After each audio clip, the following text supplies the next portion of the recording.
Chapter 1277. This was the Thunder Spirit Talisman that she had just learned.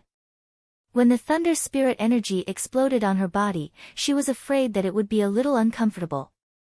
The little fellow couldn't be bothered to say more. With a flick of her finger, the two Thunder Spirit Talismans shot towards the two body cultivators like arrows released from a bow. With a wave of her hand, a defensive barrier was set up around the two of them. This was to prevent the spiritual energy from the Thunder Spirit Talisman from spilling out and harming others. Otherwise, Arbor wouldn't have to do something so superfluous. After all, there were many guests here, and they were all people of status. She didn't want to hurt anyone, as there would be a lot of chatter later. The two ebony Thunder Spirit Talismans instantly split open above the two body cultivators' heads, and the talisman energy instantly burrowed into their bodies. In just a breath's time, strange changes began to occur above their heads. A bolt of Thunder Spirit energy that tore through the air suddenly descended, landing above their heads with a rumble. Accompanied by the sound of thunder and a flash of lightning, the two body cultivators felt as if they had been struck by lightning, and they immediately felt an indescribable pain in their bodies. Bzzzt bzzzt. Their faces instantly darkened, and their hair was charred black when the lightning touched them. This was only the first bolt of lightning. In the next 2 minutes, a total of 9 bolts of lightning fell. When the last bolt of lightning exploded above their heads with a rumble, the two body cultivators' heads rolled. The two unlucky body cultivators rolled their eyes at the same time and fell to the ground with a plop. Just like that, two 13th level body cultivators were struck unconscious by a small talisman. Everyone stared dumbfoundedly at the little crown princess standing in front of them. Upon seeing this, Xiaomu creased her brows slightly and muttered to herself, "I thought it could strike down 12 bolts of lightning." On the other side, the white-haired elder's mouth was slightly agape, and he looked at Arbor in disbelief. This girl could actually draw one of the 5 spirit talismans, the Thunder Spirit Talisman. One had to know that those who could draw the 5 spirit talisman were all talisman geniuses, 1 in 10,000. Even if their talisman clan possessed the inheritance of 5 spirit talismans, the number of talisman masters that were capable of drawing 5 spirit talismans didn't exceed 100. Among the younger disciples, the only ones who could draw such professional Thunder Spirit Talismans were probably the Mu family's eldest young master and eldest young mistress. Furthermore, the high-grade Thunder Spirit Talisman that the first miss had drawn could only generate 6 bolts of spiritual lightning. One had to know that each additional bolt of lightning was extremely difficult to obtain. Their talisman aristocratic family had tens of thousands of disciples, but less than 100 of them had mastered the 5 spirit talisman. A little girl who had always lived in a mere lower star field had actually learned the Thunder Spirit Talisman on her own. The white-haired old man's heart stirred slightly. The old master had indeed found the right person to send the 7th master to search for this young lady. Previously, he had always been somewhat dissatisfied, because in the past 10 years, he had been accompanying 7th Master everywhere to find a child that was basically impossible to find. It was very troublesome, and it even delayed his own cultivation. If it weren't for the fact that the old family head had secretly bestowed him with a lot of cultivation resources, he wouldn't have been too happy to accompany the 7th Master on this trip. But now, all these thoughts had vanished without a trace. A 15-year-old genius little girl who could skillfully draw Thunder Spirit Talismans. If they brought her back to the Divine Lands, after a period of careful nurturing, she would definitely become a core member of the Talisman aristocratic family in the future. Chapter 1278. In the future, it wasn't impossible for her to assist eldest young master in controlling the entire Talisman patrician family and lead them to the pinnacle of the Divine Mainland. Thinking of this, the white-haired elder's mood surged. It was as if he could already see the scene of the Talisman patrician family reaching the pinnacle of life. The current Talisman patrician family was neither high nor low among the 6 great patrician families of the Divine Mainland and could only rank 3rd or 4th.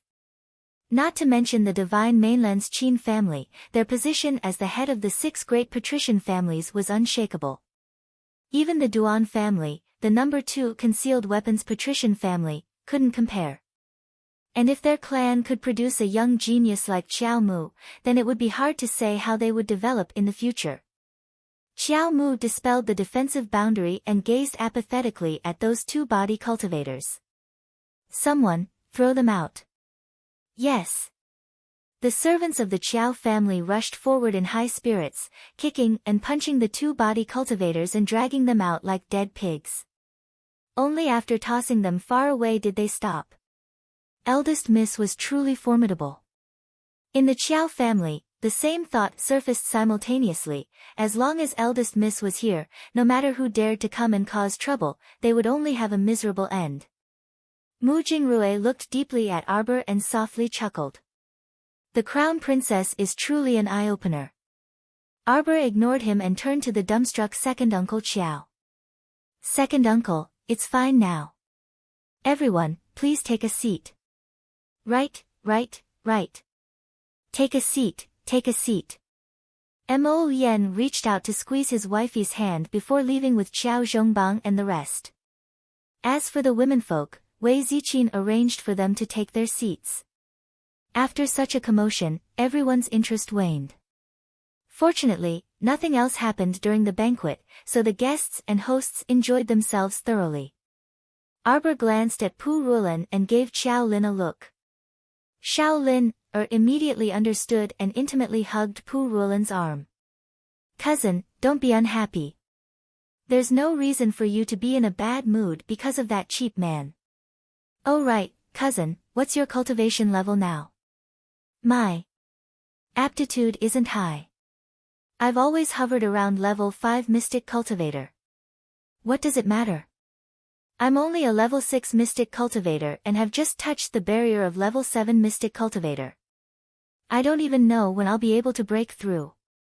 Being teased by her younger cousin, Pu Ruolin's dejected mood involuntarily improved a little, and she said with a smile, "Younger sister, you're still young. At your age, you're about to break through to become a level 7 Mystic Cultivator. Your talent and aptitude must be very impressive." Of course. Xiao Lin giggled as she pulled Pu Ruolin's hand and said, "Cousin, when we're free, why don't we exchange our cultivation experiences with each other? Who knows, we might be able to help each other." Very good, very good. Pu Ruolin also knew that her cousin was deliberately changing the topic to make her happy. As he thought about it, his heart couldn't help but warm up a bit. He turned to look at the little stoic sitting on the side and eating. He pursed his lips and said with a smile, "Younger cousin, just now I've troubled you."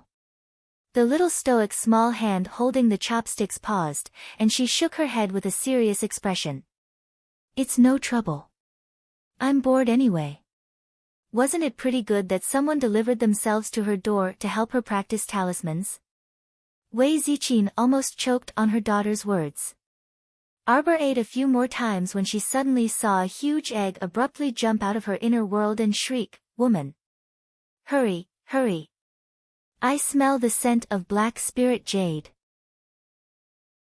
Chapter 1279. What black spirit jade? Arbor stared in bewilderment at the egg that had suddenly jumped out. The egg anxiously howled at her, "Hurry, hurry, you idiot!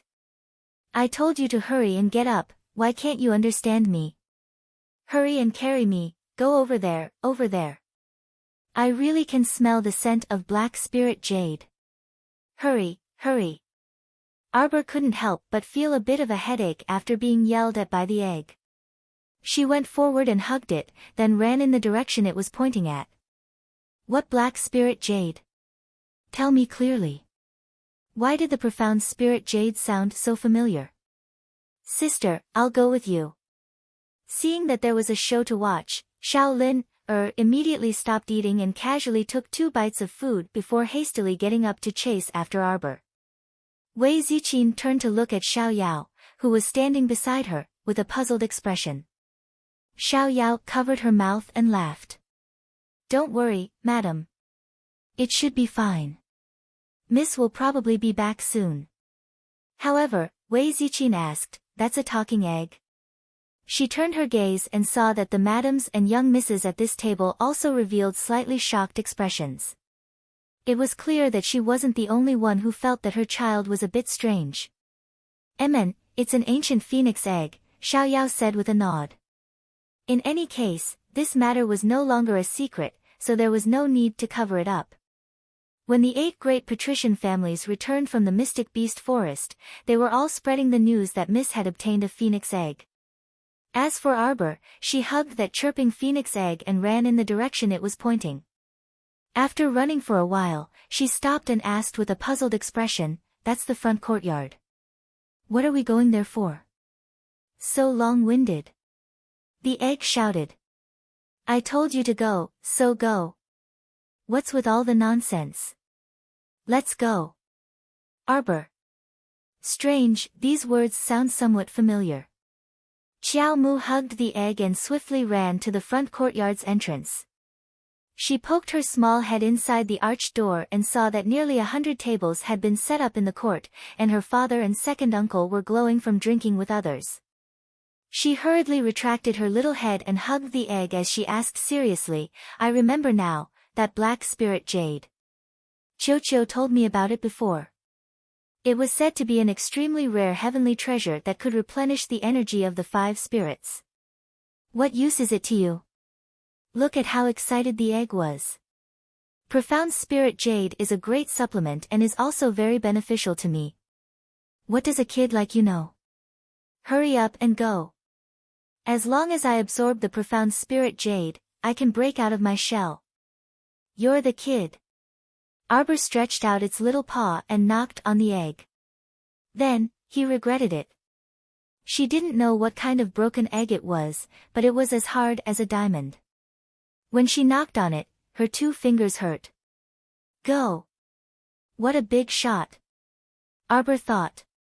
You're about to break out of your shell, yet you're still yelling at people all day long. If only this guy could be cooked thoroughly. What are you doing? The egg yelled. Arbor hurriedly reached out to cover it. Suddenly, she realized that the egg couldn't cover its mouth at all. Can't you communicate telepathically? Are you trying to attract everyone here? Arbor scolded it in annoyance. An invisibility talisman appeared on her fingertips. The egg muttered in disdain, "And you're sneaking around. What are you afraid of? Go over now and ask that person for the black spirit jade.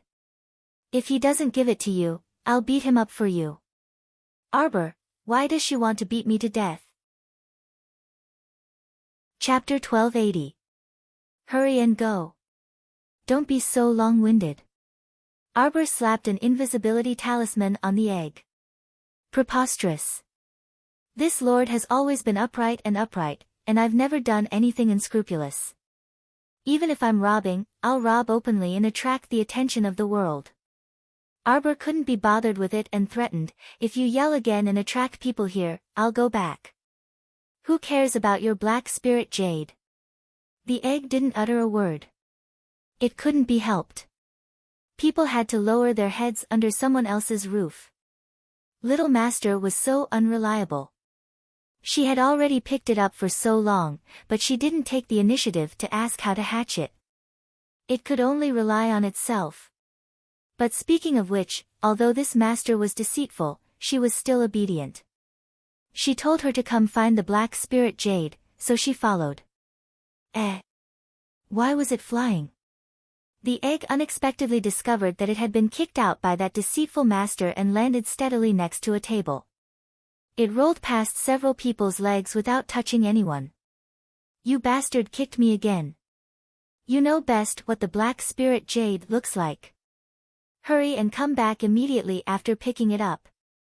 My invisibility talisman is only an intermediate level talisman and can hide for about 15 minutes. Hurry up and don't let anyone discover you." After the 2 communicated mentally, the egg was so angry that it almost fainted. What the egg wanted the most right now was to kill this unreliable fellow. His little master actually told him, an egg, to steal the black spirit jade from the crowd. Was there anything more unreliable than this? If he had hands and feet right now, he would definitely kick her to the outer star domain. It simply made him speechless. Arbor secretly stuck an invisibility talisman on herself and leaned against the wall to look around. From her position, she could see Duan Yu, Mo Yen, and Situ Yi. She also saw eldest Qin, Omega Kotoku, and many other patrician families' patriarchs and young masters. What a joke. With her cultivation realm, she naturally wouldn't foolishly stick an invisibility talisman on herself and walk in front of Mo Yen, Duan Yu, and the others. Because it was useless. She wouldn't foolishly run in and invite ridicule. She found a more secluded place, where she peeped at her eggs. The egg really was exceptionally nimble. There were several times when it looked like someone's foot was about to step on its shell, but it would roll over. It continuously rolled past several tables and headed towards the table next to Mo Yen's. The table next to Mo Yen's was filled with the young masters of the 8 great clans. Arbor surreptitiously observed and discovered that the place that idiot was rolling over just so happened to be in eldest Qin's direction. That black spirit jade couldn't be on eldest Qin's body, right? It would be a miracle if an idiot could steal it. Arbor flicked the non-existent dust off his robe and calmly turned around to leave. You actually ran away. I feel that you are getting further and further away from me. Why are you going? Let me tell you. Come back quickly. If you don't come back, I'm going to scream. I will scream with all my might. Damned woman. Come back. Go ahead and shout. You shout. What's the use of shouting so loudly? You'll just be discovered and beaten up by a group. You're actually my master. The egg wailed loudly in her conscience, deeply hurt. Accompanied by the little fat squirrels, ha ha ha, in the background, the egg jumped in anger and burrowed under the tablecloth. Black spirit jade, it saw the black spirit jade hanging on that man's waist. Chapter 1281. If it had hands right now, it could immediately rip that black spirit jade off her body. It was all that damn lass's fault. She actually kicked an egg inside and left it to fend for itself. So infuriating. Swoosh. The tablecloth was lifted, and a sharp gaze suddenly landed on it. The egg shrank back in fright and rolled toward Mo Yen's table. Prince Mo, who was currently speaking with his father-in-law, suddenly caught sight of something round in the corner of his eyes. When he focused his gaze, his mouth involuntarily twitched. He saw that phoenix egg rolling toward him in a very human-like manner, running frantically the entire way. When it saw him, it was as if it saw a brother it hadn't seen in 800 years. Duan Yu was holding a wine cup in one hand as he crossed his slender legs and chatted with Situ Yi about his last trip to the Mystic Beast Forest. He suddenly caught sight of the 2 young sirs from the Qin estate at the neighboring table from the corner of his eye, and his gaze abruptly shot over. He creased his brows and glanced over. However, he discovered that those 2 weren't glaring at them, but seemed to be following those 2's gazes. He saw a large egg rolling swiftly and nimbly to Mo Yen's side before ducking under the tablecloth on their table. It was a very large egg. Eldest young Sir Qin's eyes brightened as he seemed to have thought of something. He then stood up with a grin and strode toward Mo Yen. Your Highness the Crown Prince, please make way. What are you doing? Prince Mo stretched out his long leg to stop eldest young Sir Qin from lifting the tablecloth. Your Highness the Crown Prince, that egg just now was sneakily rolling past me. I suspect that it wants to steal something from me. The Crown Prince couldn't maintain his solemn and aloof expression for a moment, and he burst into laughter. You're crazy. What can an egg steal from you? On the side, Duan Yu was also laughing so hard that he propped his forehead with his hand. Hey, I say, eldest Qin, you forgot to take your medicine when you went out today, right? Ha ha ha. Situ Yi couldn't hold back and also guffawed along. The eldest young master glanced at them with a faint smile. That egg kept rolling back and forth beside my feet.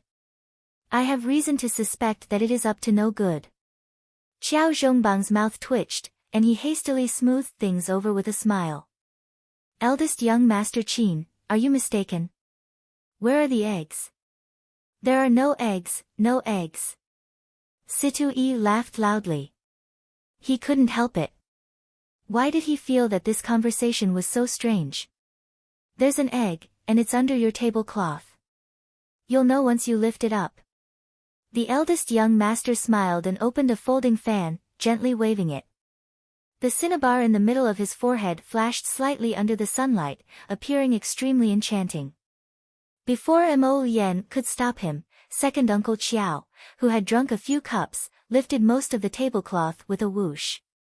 Everyone poked their heads together and looked under the table. Immediately, they burst into laughter. No eggs, where are the eggs? No eggs.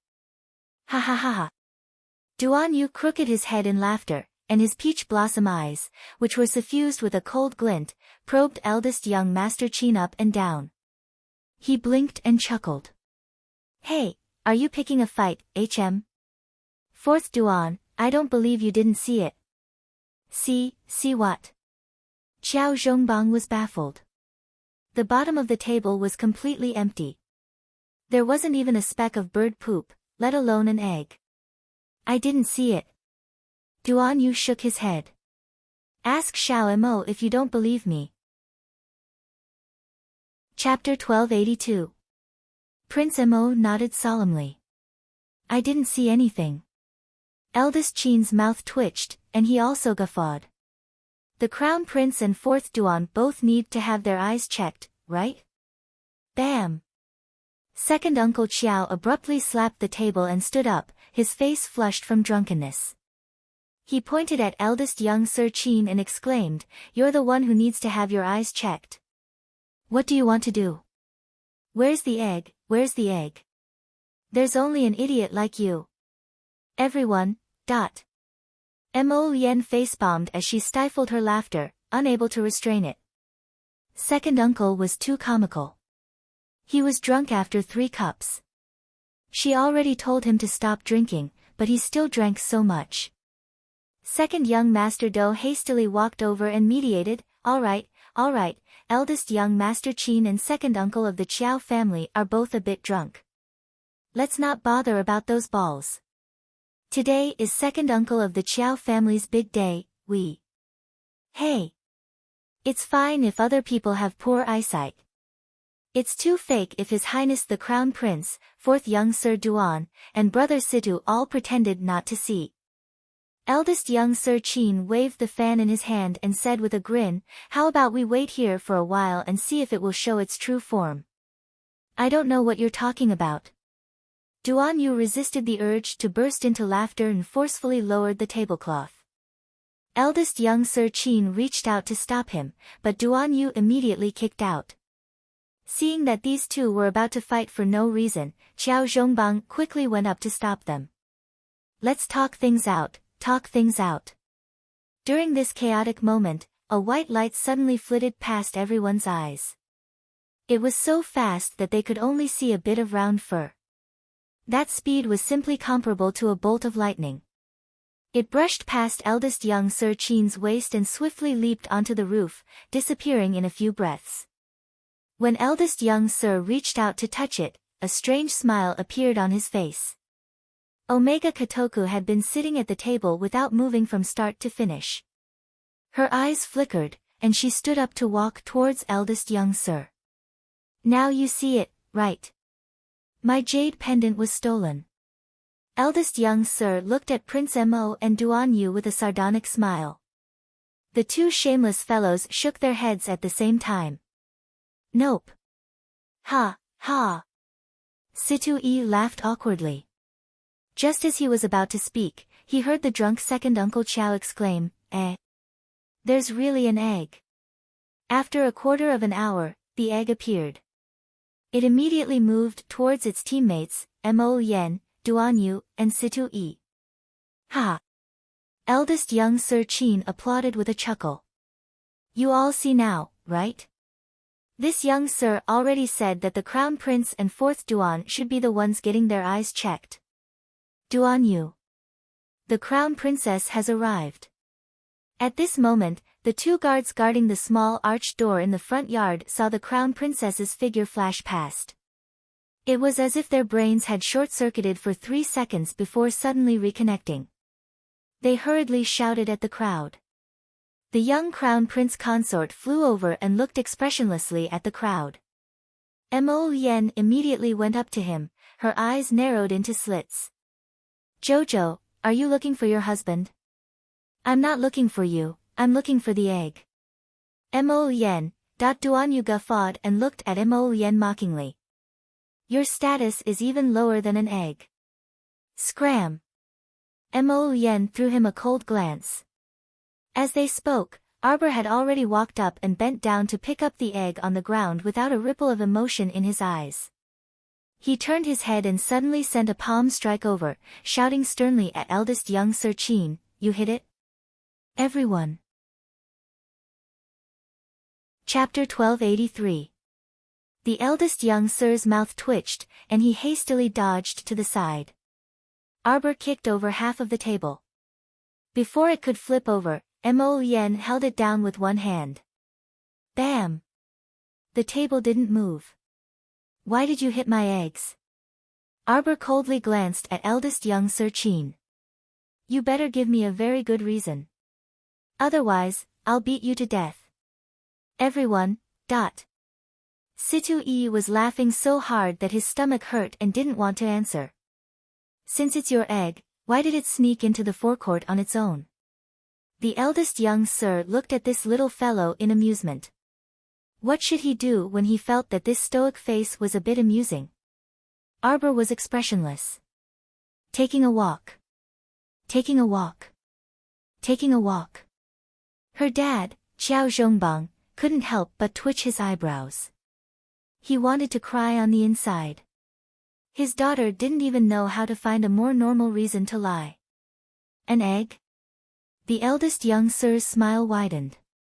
What do you know? Taking a walk will help it hatch. Arbor hugged her huge egg and turned to walk outside. She even threw them a very disdainful look. Ignorant and ill-informed people like you who don't have eggs won't understand. Move aside, don't block the way. Everyone. This sentence didn't sound too pleasant to the ears. Crown Princess, come back and explain things clearly. Who doesn't have eggs? After a while, Duan Yu finally sputtered with laughter. He pointed at the stiff-faced eldest young Sir Qin and guffawed, you don't have eggs. Ha ha ha ha ha. Crown Prince, have the Crown Princess come back and explain things clearly. The eldest young sir exclaimed at Prince Mo, both amused and exasperated. Prince Mo turned his head away with a guffaw, too lazy to bother with him. Arbor could still hear Duan Yu and the rest's wild laughter even after walking out of the courtyard for a long time. She inwardly cursed, crazy. She forcefully knocked on the egg. Can you come out immediately after absorbing that piece of black spirit jade? How is that possible? I need at least 1,000 pieces of black spirit jade to come out of the egg. Do you think I'm a weakling like you humans? I need a lot of profound spirit jade. Arbor's little face darkened when he heard this. He glared at her and said, then why did you spend so much effort to steal that piece of black spirit jade from eldest Qin? Are you crazy? What's the use of this cup of water? What's the point of stealing it? It's better to have a piece than to have none. After absorbing this piece, you only need 999 pieces, right? The egg said with conviction. Arbor didn't say anything and tossed the egg up. The egg screamed, woman, you're going to kick again. With a kick, the egg was sent flying. 2 hours later, the egg rolled back strenuously. When it saw the little fellow lying on the bed with a comfortable expression, it couldn't help but be so angry that its lungs hurt. It was infuriating to have such an unscrupulous master. It was just asking her to find a piece of profound spirit jade, but look at how worried she was. She actually kicked it so far away, causing it to bounce back for a long time. The egg angrily sat in its little nest of cotton and didn't utter a single word for a long time. Arbor hugged a fruit platter as she lay on the bed and ate. Rather than wasting so much effort to steal a piece of profound spirit jade, why don't you tell me how you're going to find a piece of profound spirit jade?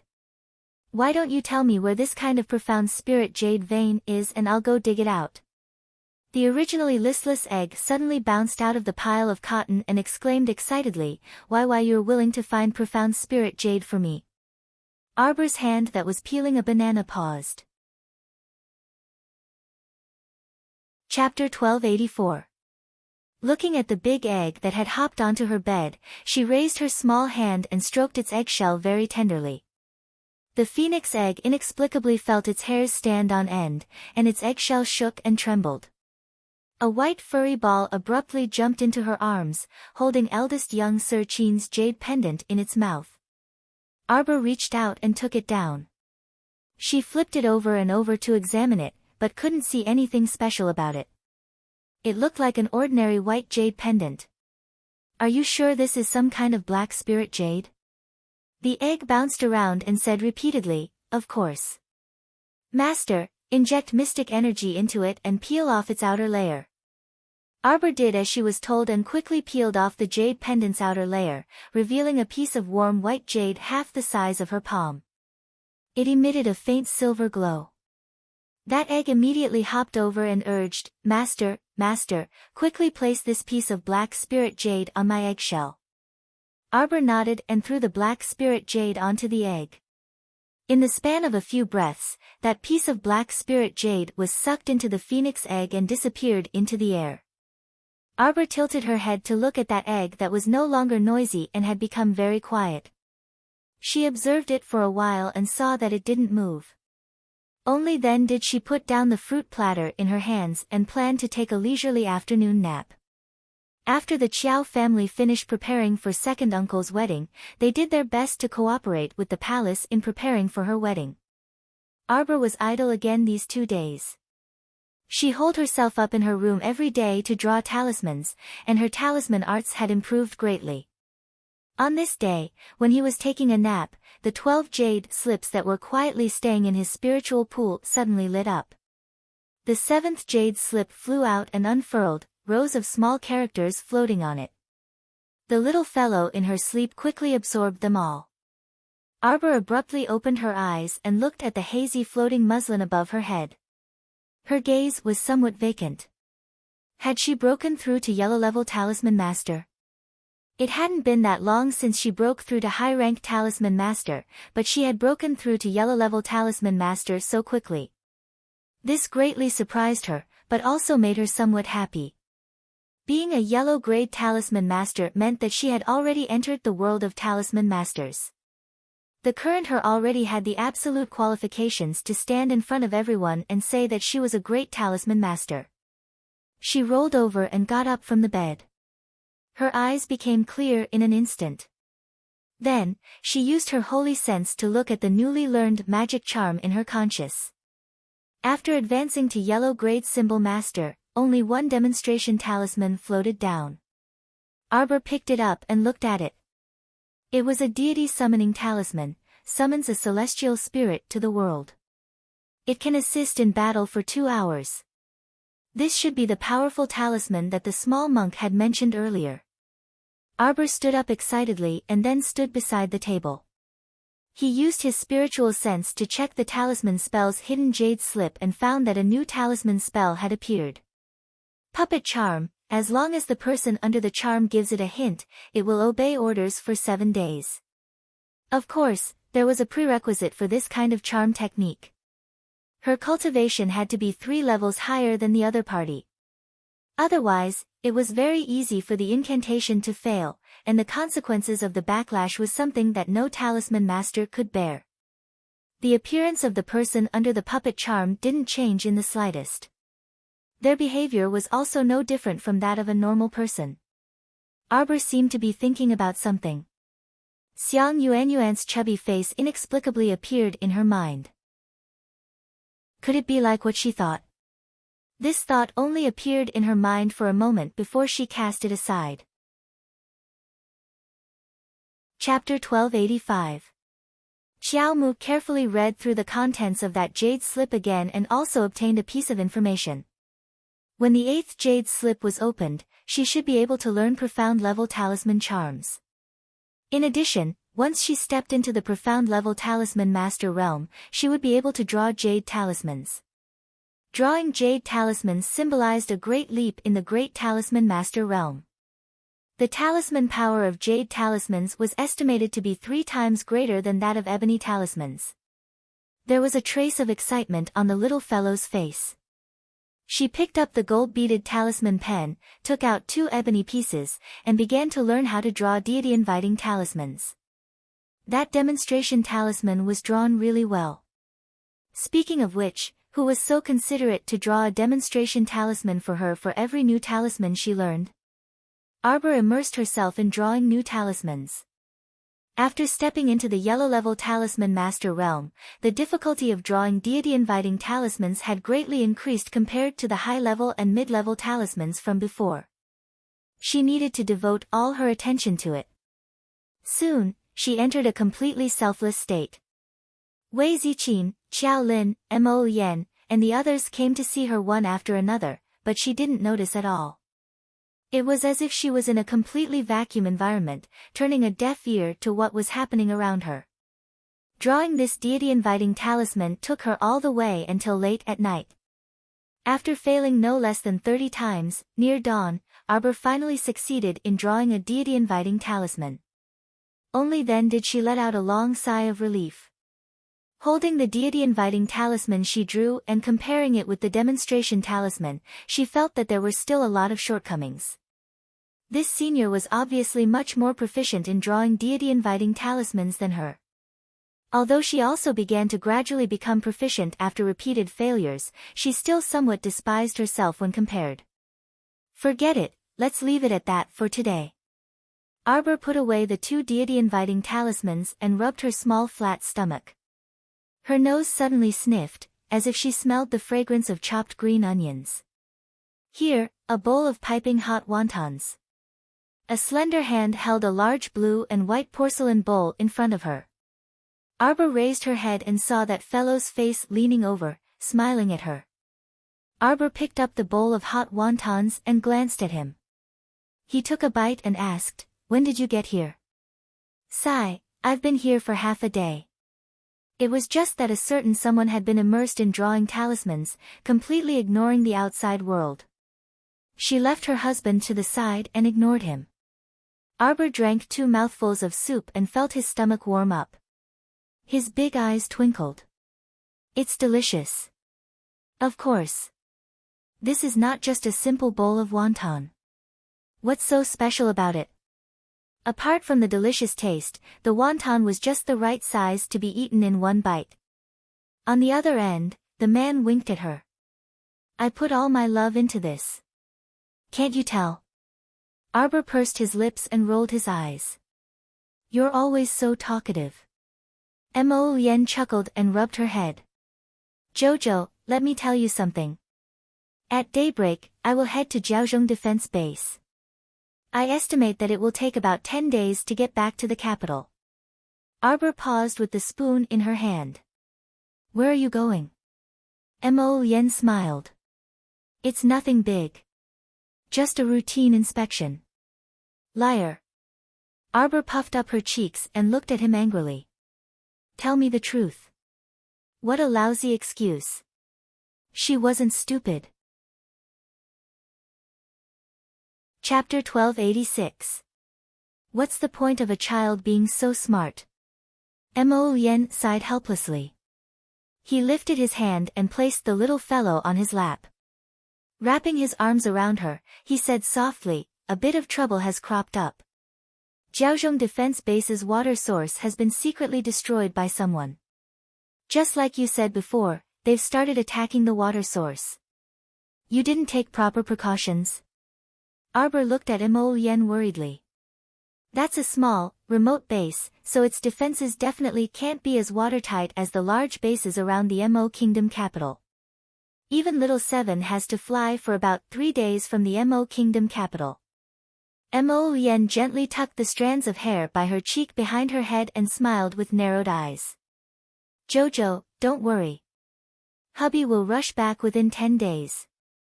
I definitely won't miss our wedding. Arbor cast him a displeased glance. I'll go with you.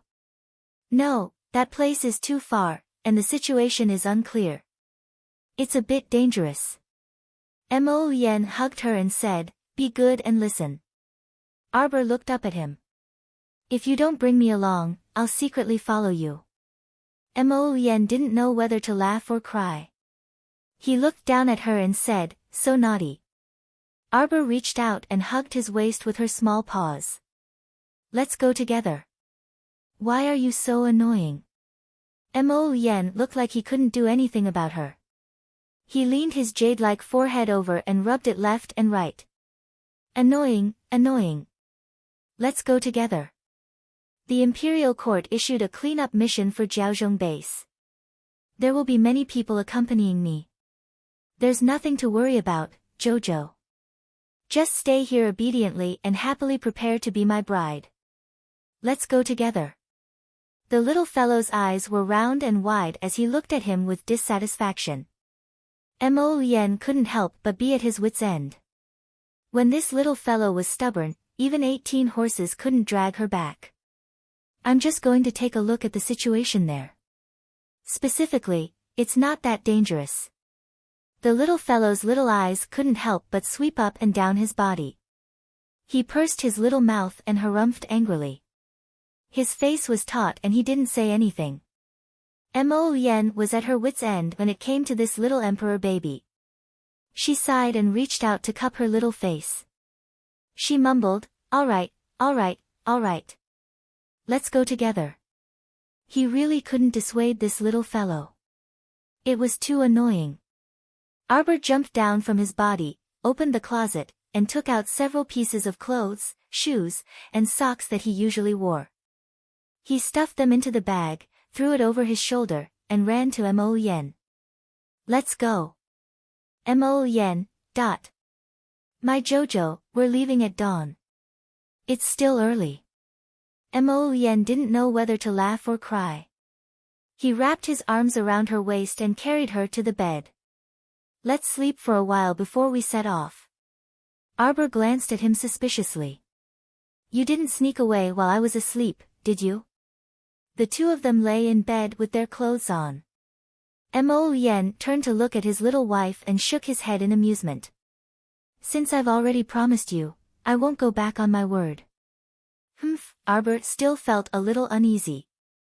She reached out her little hand to grab a lock of his long hair and held it tightly in her hand.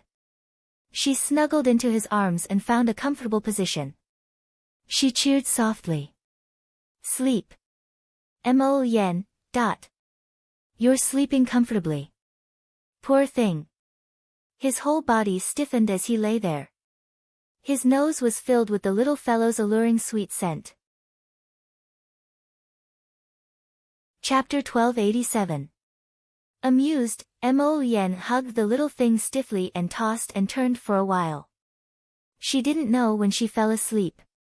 While she was in a daze, she could hear the sound of someone talking briskly in her ears.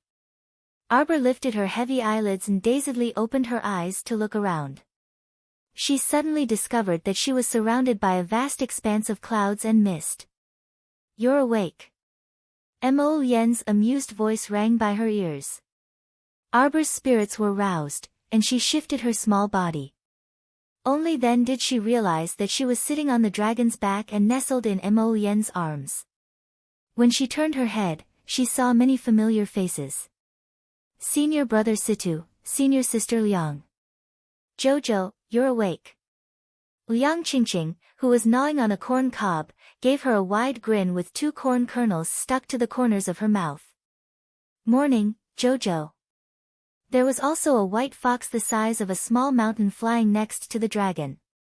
Duan Yu was sitting cross-legged on the fox's head and looked down at the bewildered Arbor with a wave of his hand. The little fellow's gaze swept over, and she couldn't look away. She stared at that large furry fox and extended her small paw. Mo Yen grasped her paw in his hand at once and swept Duan Yu a disdainful glance. Stay away. Chestnut. Duan Yu's eyes lit up, and he asked with a grin, Jojo, do you want to come over and sit? Arbor blinked and was about to nod in agreement when the golden dragon swung its tail and shot its long body far away. The group of people sitting on the dragon's back all jolted, and they hastily wailed as they steadied themselves. Fuck. You petty Mo Yen. Duan Yu pointed forward. Chestnut, Chestnut, chase. Chestnut strode forward with its chubby legs, and its large body shot forward several kilometers with a kick of its hind legs, closely following Little Seven's speed. This time, Mo Yen recruited 100 members to accompany her on the cleanup operation at Jiaozhong Base. Every one of them was at least a great mystic cultivator at level 11 or above. There were 4 people with special abilities, and all of them had extraordinary hearing and speed.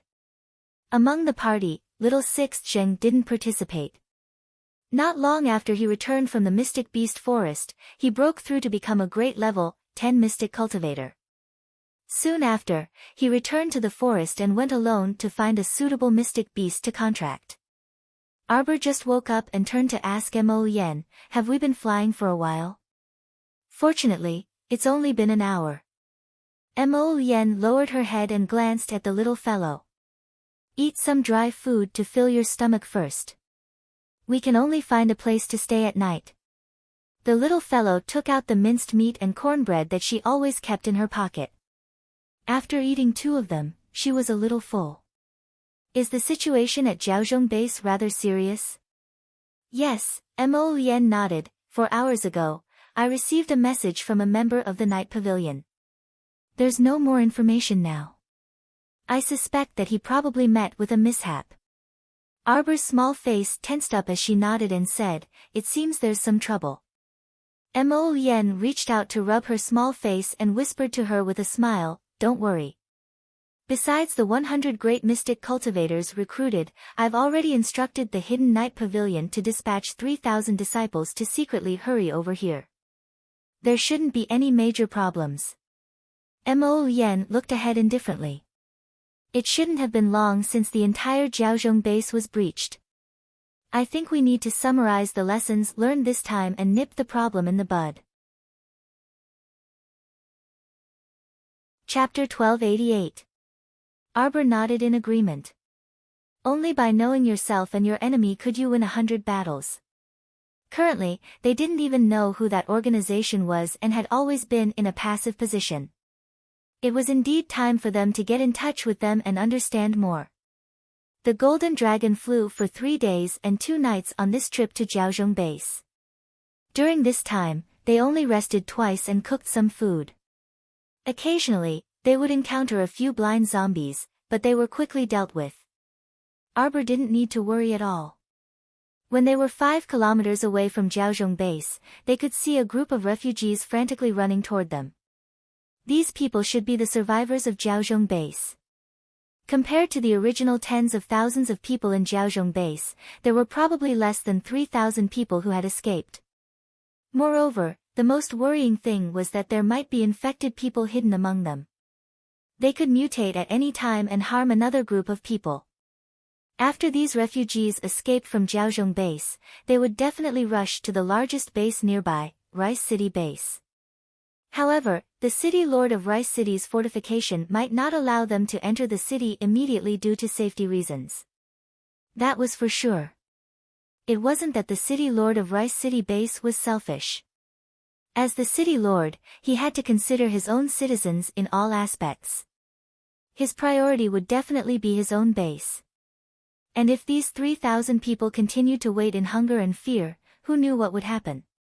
Little Seven, go down. Mo Yen pointed down. It was only 2 to 4 hours of walking from here to Jiaozhong Base. Looking up from here, they could see that Jiaozhong Base seemed to be shrouded in a layer of boundless black fog in the distance. It had completely evolved into a ghost town. Mo Yen pursed his lips tightly and suppressed a trace of anger in his heart. This was the underground organization's provocation. Previously, he had picked two of the underground organization's strongholds. One was the underground village, and the other was the large stronghold in the Mystic Beast Forest. After several days, the underground organization began to counterattack, wanting to teach him a lesson. He guessed that this was the reason why Jiaozhong base had been attacked. There were so many bases in the country. It was impossible for him to pay attention to all of them. For such a small and remote base, their defenses definitely weren't as good as the large fortifications. Even though he had already given the order to pay attention to the water source, there were too many small fortifications that could be taken advantage of. The golden dragon descended from the clouds. Prince Mo carried Arbor and, together with the 100 great mystic cultivators behind him, jumped down from the dragon's body and landed lightly on the ground. Among the 3,000 refugees, many of them cried out in surprise as they stared with wide eyes at the group of immortals descending from the sky. Wow! Mother, look at the sky. Wow, a big fox is flying. The fox has ascended to heaven.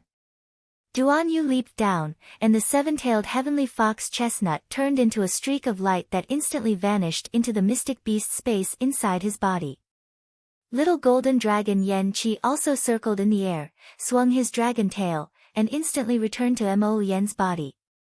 A level 7 mystic cultivator strode out from the crowd of refugees and cupped his fists at Mo Yan and company. He asked with some excitement, You are the great mystic cultivators sent by the imperial court to clean up Jiaozhong base. Mo Yan nodded. Micham. What is the current situation of the Jiaozhong fortifications?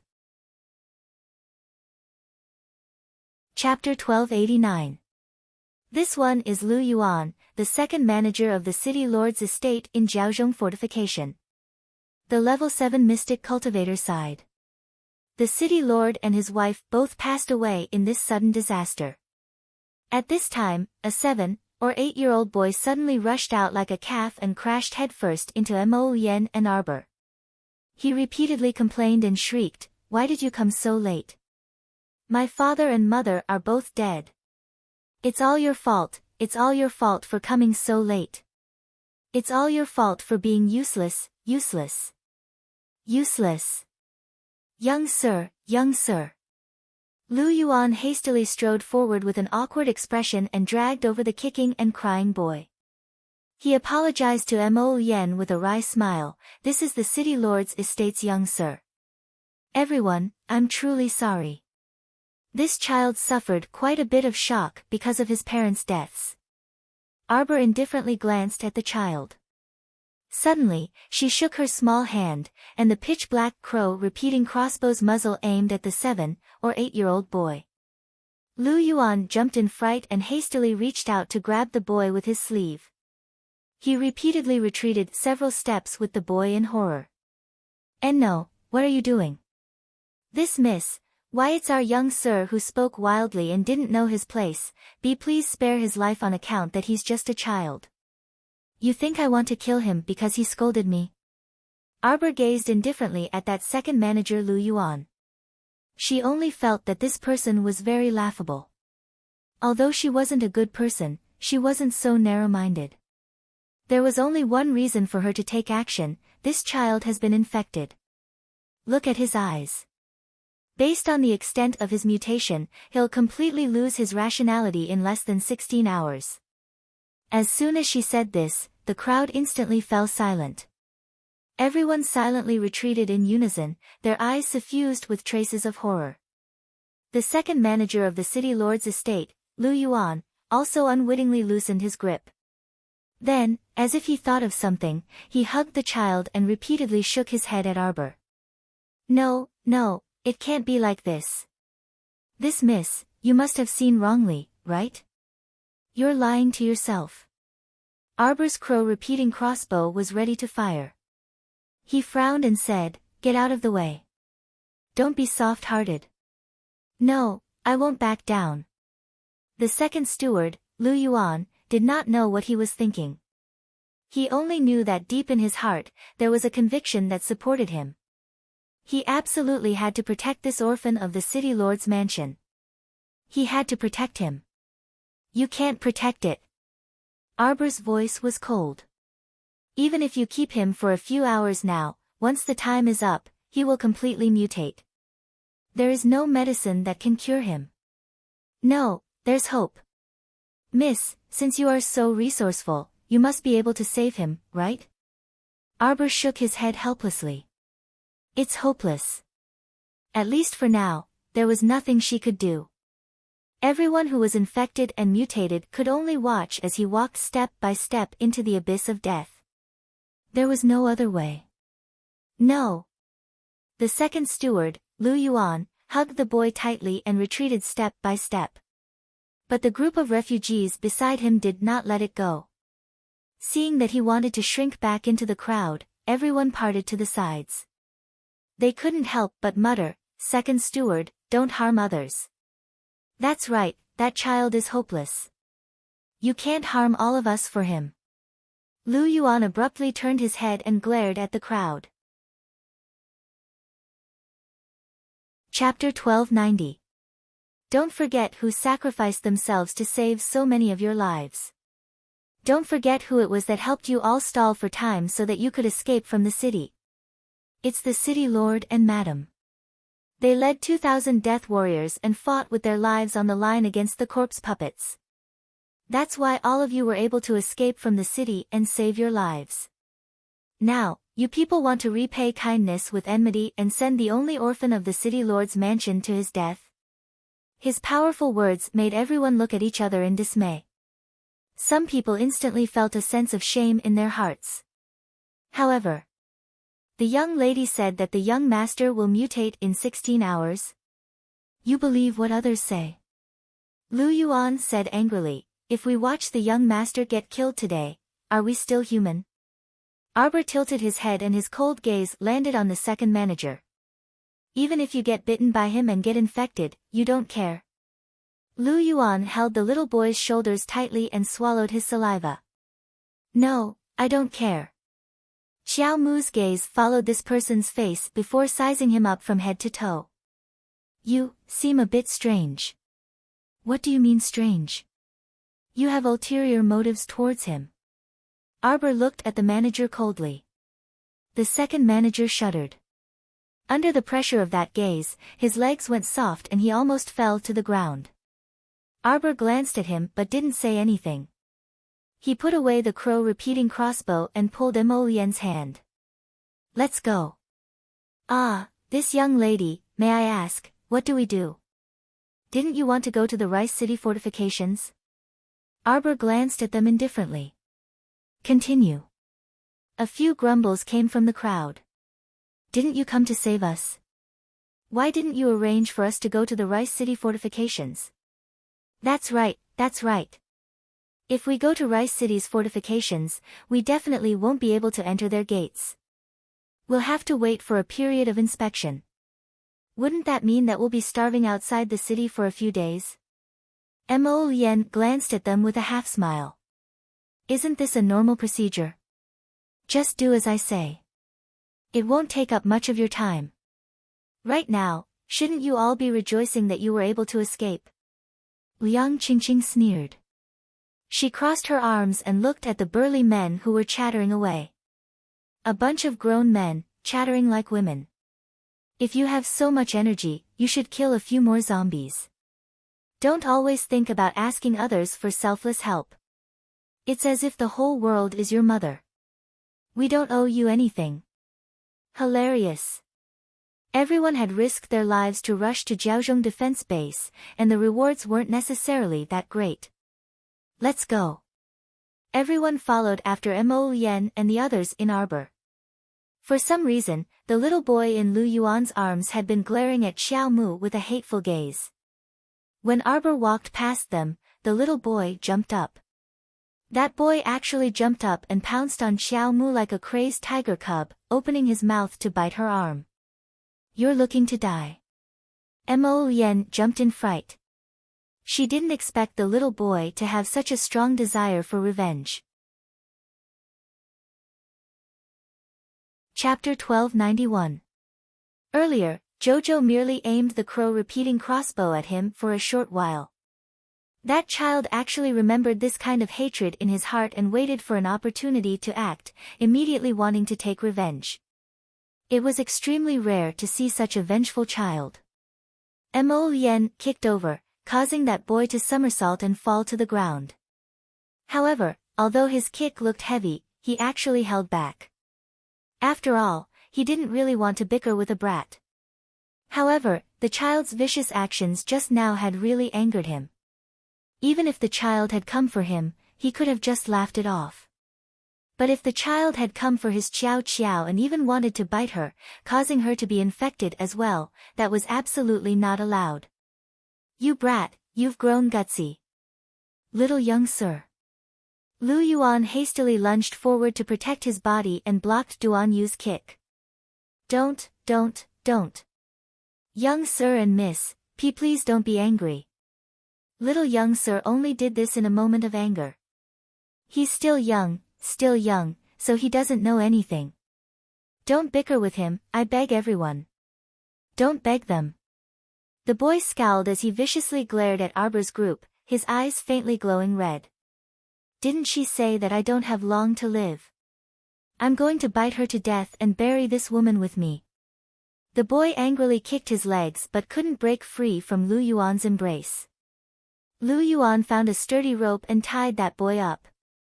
Only then did he wipe his sweat and smile apologetically at Arbor. Sorry, Mississippi little young sir's parents' death greatly agitated him, so he did such an offensive action.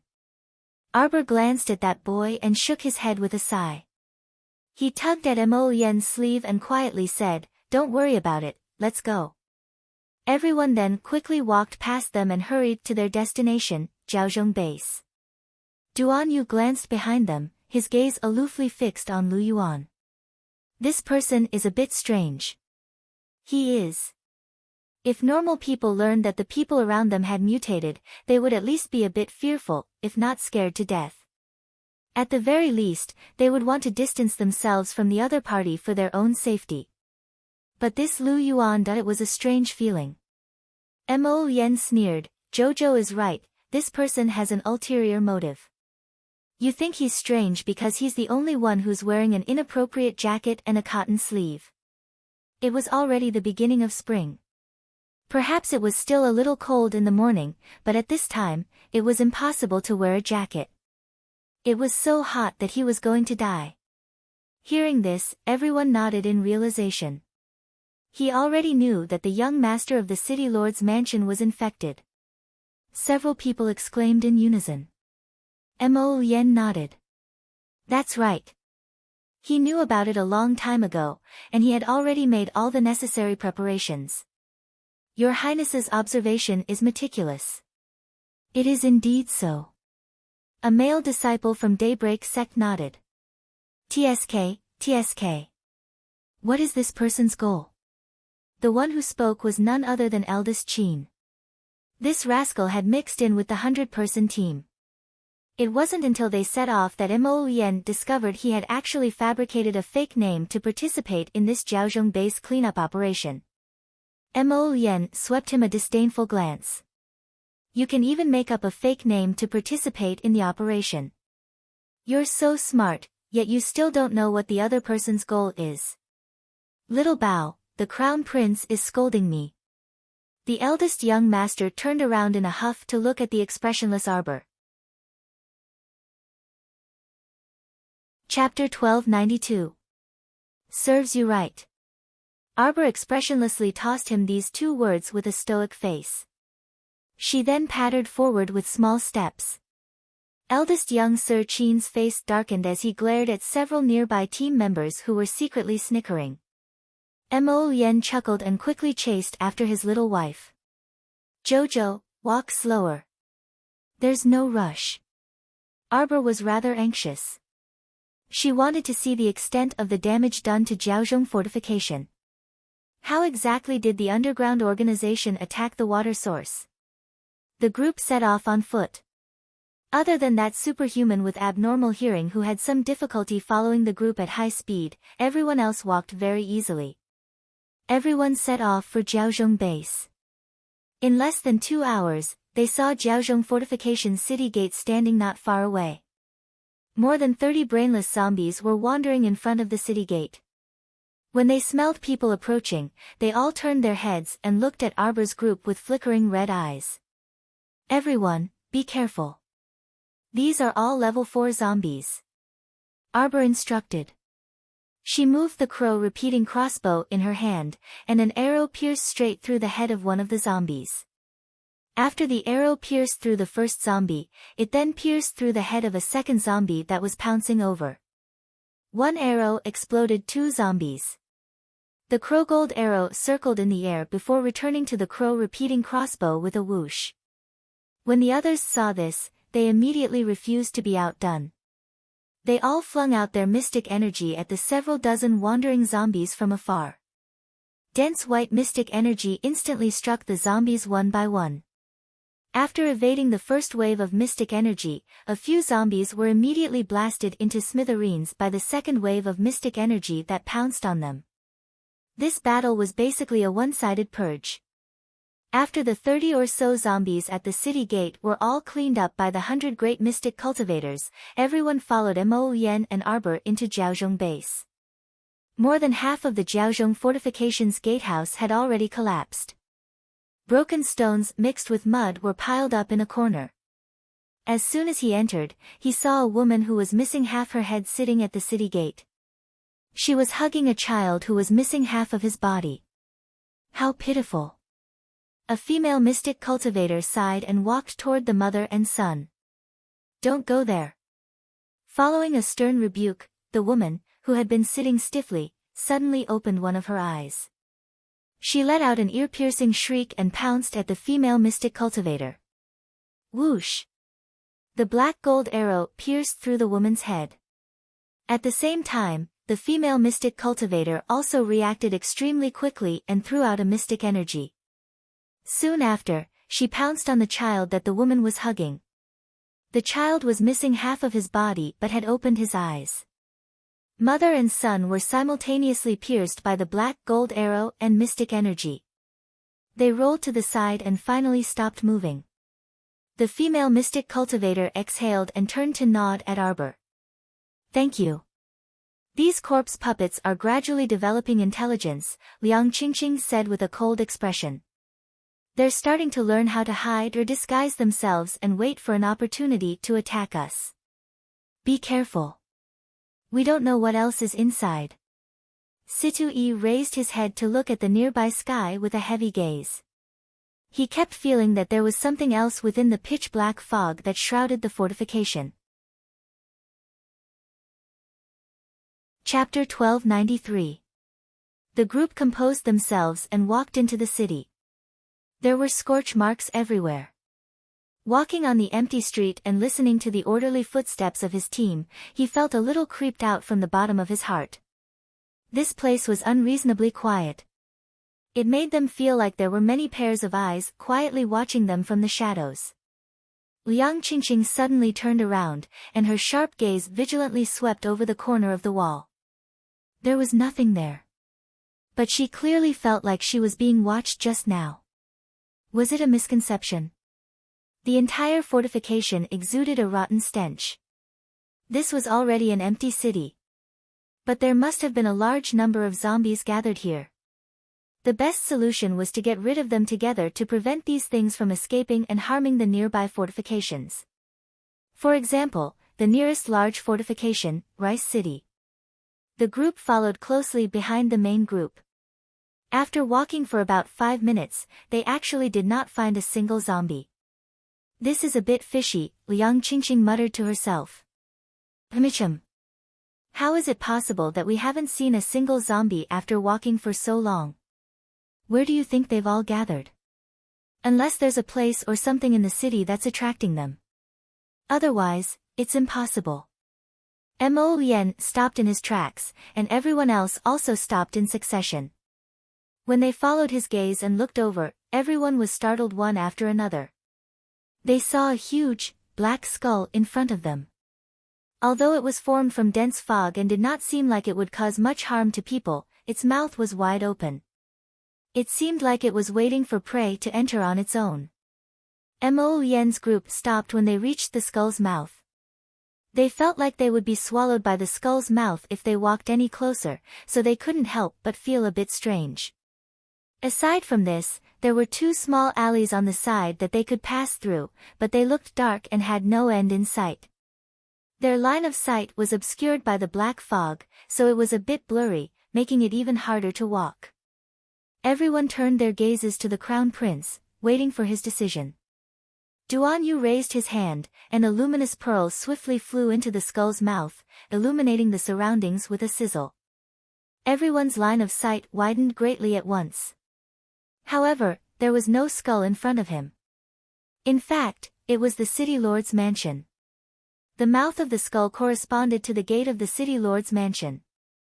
It was quiet all around, without a single corpse puppet wandering around. Everyone looked at each other and simultaneously asked the Crown Prince with their eyes, "Enter?" The Crown Prince nodded. "Let's go in and take a look."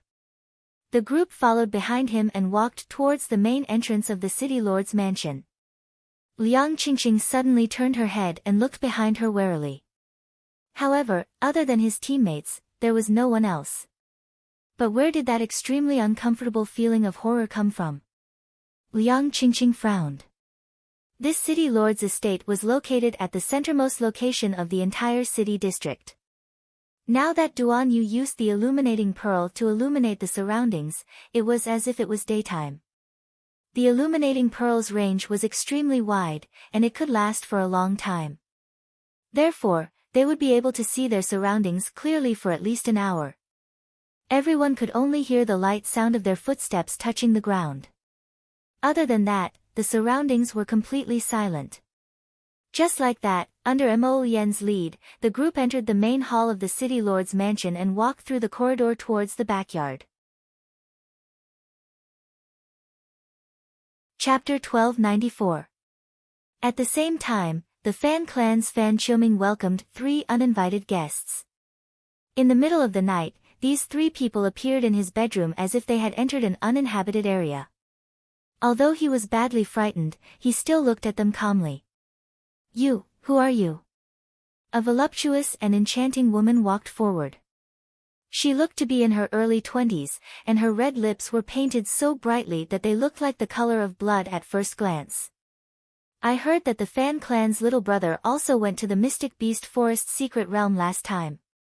Fan Qiuming's heart trembled, and his body inexplicably trembled. He looked at the woman's group with some alarm in his eyes. The fact that these 3 people could silently infiltrate their Fan clan without being discovered by anyone in the Fan clan showed that their cultivations were clearly higher than everyone in the Fan clan. If he didn't answer the woman's question properly, Fan Qiuming felt that he might not be able to see tomorrow's sun. With this thought, he nodded obediently to the woman. "Yes." The woman giggled, and her soft hands climbed up Fan Qiuming's shoulders. She half leaned on him and said with a smile, "Elder sister wants to ask you something." Elder sister heard that there is an extremely precious Xuanji core in this Mystic Beast Forest secret realm. Did anyone obtain it? Fan Qiuming reflexively shook his head. The woman immediately turned hostile and mercilessly slapped his face. Her expression was somewhat cold as she said, "Think carefully before you speak." Fan Qiuming only felt the pain on his face, and his entire body shuddered. He hastily shook his head and said, really didn't. Not long after we entered that secret realm, the entire secret realm collapsed. How could anyone obtain? Halfway through his words, he seemed to have thought of something and paused. The woman's eyes brightened, and she propped an arm on Fan Qiuming's shoulder. She asked in a coaxing tone, "Little brother, you have to think carefully. This matter is of great interest to you and your clan." Bang! Fan Qiuming's door was suddenly kicked open by someone. Fan Qiuming looked at the door in surprise and saw his elder brother standing there with a cold expression. His gaze fell on the 3 people in the room. I didn't expect that there would be someone in the Fan clan who could sense our aura." The woman giggled and winked at Fan Qiuhe, who had appeared at the door. "You visited the Fan clan at night just to ask about the whereabouts of the Xuanji core?" Fan Qiuhe asked with a cold face. That's right. Could it be that you know? The woman looked at him suspiciously before shaking her head.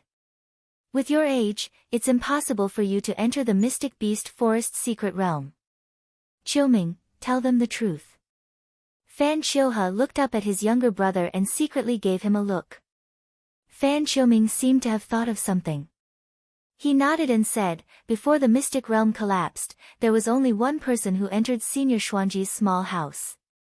However, we don't know whether she has obtained the Xuanji core or not, Fan Qiuming added. Oh. Who is it? There was a hint of excitement in the woman's eyes, and her entire body was stretched taut. Crown Princess. The woman's eyes flickered, and her large, blood-red lips curved in a smile. It looks like we still have to make a trip to the palace. No need. Fan Qiuhe's eyes flickered as he shook his head. Chapter 1295. The Crown Princess isn't in the palace at the moment. She went to a remote small fortification and can't return for the time being, Fan Qiuhe explained aloofly. May I ask where seniors are from? Fan Qiuhe cupped his hands and bowed to the three women. If necessary, this younger brother is willing to take you to the small fortification to search for the Crown Princess. Fan Qiuming's eyes widened when he heard this, and he looked at his elder brother Fan Qiuhe incredulously. A young man who hadn't spoken all this time said coldly, we are from Ani Prefecture. This is our Ani Prefecture's fourth miss, Guan Yiying. That is our Ani Prefecture's Pundit Zhao. The elderly man who was respectfully addressed as Pundit Zhao had his eyes tightly closed from beginning to end as he sat on the side with his arms crossed in repose. Fan Qiuhe cupped his hands at them. The Crown Princess is heading to Jiaozhong Fortification to clean up the remaining zombies. Along the way, she brought along 100 great mystic cultivators level 11 and above. The fourth miss, Guan Yiying, couldn't help but scoff when she heard this, her expression somewhat mocking and apathetic. Oh. 100 great level 11 mystic cultivators. That's a lot. Unfortunately, they are all ants in our eyes. Guan Yiying giggled. Fan Qiuhe's eyes flickered, and he said with a smile, that's natural. How can the Crown Princess party compare to you experts? You brat, your words are very pleasing to the ear. Guan Yiying smiled at Fan Qiuhe. How about this, you will take us to that base. I'm truly curious about that Crown Princess. Did she obtain the Xuanji core or not? Fan Qiuhe chuckled. How can an ant be worthy of possessing a divine item like the Xuanji core? Even if she obtained it, it would inevitably become Mrs. He, ha ha ha. Guan Yiying laughed loudly and nodded approvingly. She looked at Fan Qiuhe and said, you brat, you're very good at causing trouble. On the side, Fan Qiuming was anxious for a while. Big brother, this. Could it be that Big Brother still didn't know the Crown Princess's methods after interacting with her until now? If the Crown Princess learned that it was their Fan clan that betrayed her, then how could she let them off? The entire family would suffer. At that time, would they be able to withstand the flames of the Crown Prince's rage? Fan Qiuhe looked at his younger brother coldly. Qiuming, you don't have to meddle in this matter anymore. He was still worrying about how to make his move, but the time given by that person was running out. Their previous encounter in the Mystic Beast Forest made him feel that it was impossible for him to approach this Crown Princess. For some reason, the Crown Princess was like a lunatic. Every time she saw him, she wanted to kill him. But he had clearly never exposed his identity in front of her, so how did she know that he had ill intentions towards her? His original plan was to slowly infiltrate and get in touch with her through the giant bear squad. After all, according to his previous investigation, she had always treated the giant bear squad differently. But from the looks of it now, there was no chance at all. That person had already given the order to get rid of her as soon as possible. There was no need to do anything useless. Since that was the case, it was a good opportunity for him to borrow the strength of others and eliminate them with his bare hands. Fan Qiuhe exhaled deeply and looked at Guan Yiying with a smile. It's just that the journey to Jiaozhong is rather long. Don't worry about that.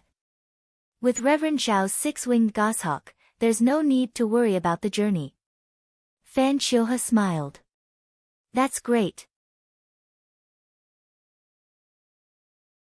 Chapter 1296. Arbor didn't know that a sizable storm was approaching her. She followed the group of people and wandered around the city lord's mansion before following the crowd to the main hall of the city lord's mansion. It's very strange. Liang Qingqing scratched her head and said, "Why haven't we seen anything after walking around in such a big circle? Could it be that we came too late? All the zombies have already escaped from Jiaozhong fortification." Impossible. If that's really the case, then how do we explain the thousands of villagers? They would have long been torn apart and devoured by the zombies that caught up. Mo Lian's eyes flickered, and she happened to meet Arbor's gaze when she turned her head. The two of them nodded at the same time. Mo Lian turned to instruct everyone, "Look around. There might be a secret passage here." That Lu Yuan said that it was the city lord and madam who led 2,000 loyalists and risked their lives to buy some time for the citizens to escape. But there wasn't a single zombie in the city lord's estate right now. Unless there was a secret passage, how else could this strange situation be explained? Hence, everyone spontaneously dispersed and knocked around the surroundings to search for a secret passage. After searching the main hall, they continued to search inside and circled the city lord's estate again before finally gathering next to a dry well in the backyard. Someone had used several huge rocks to firmly press down the well's mouth.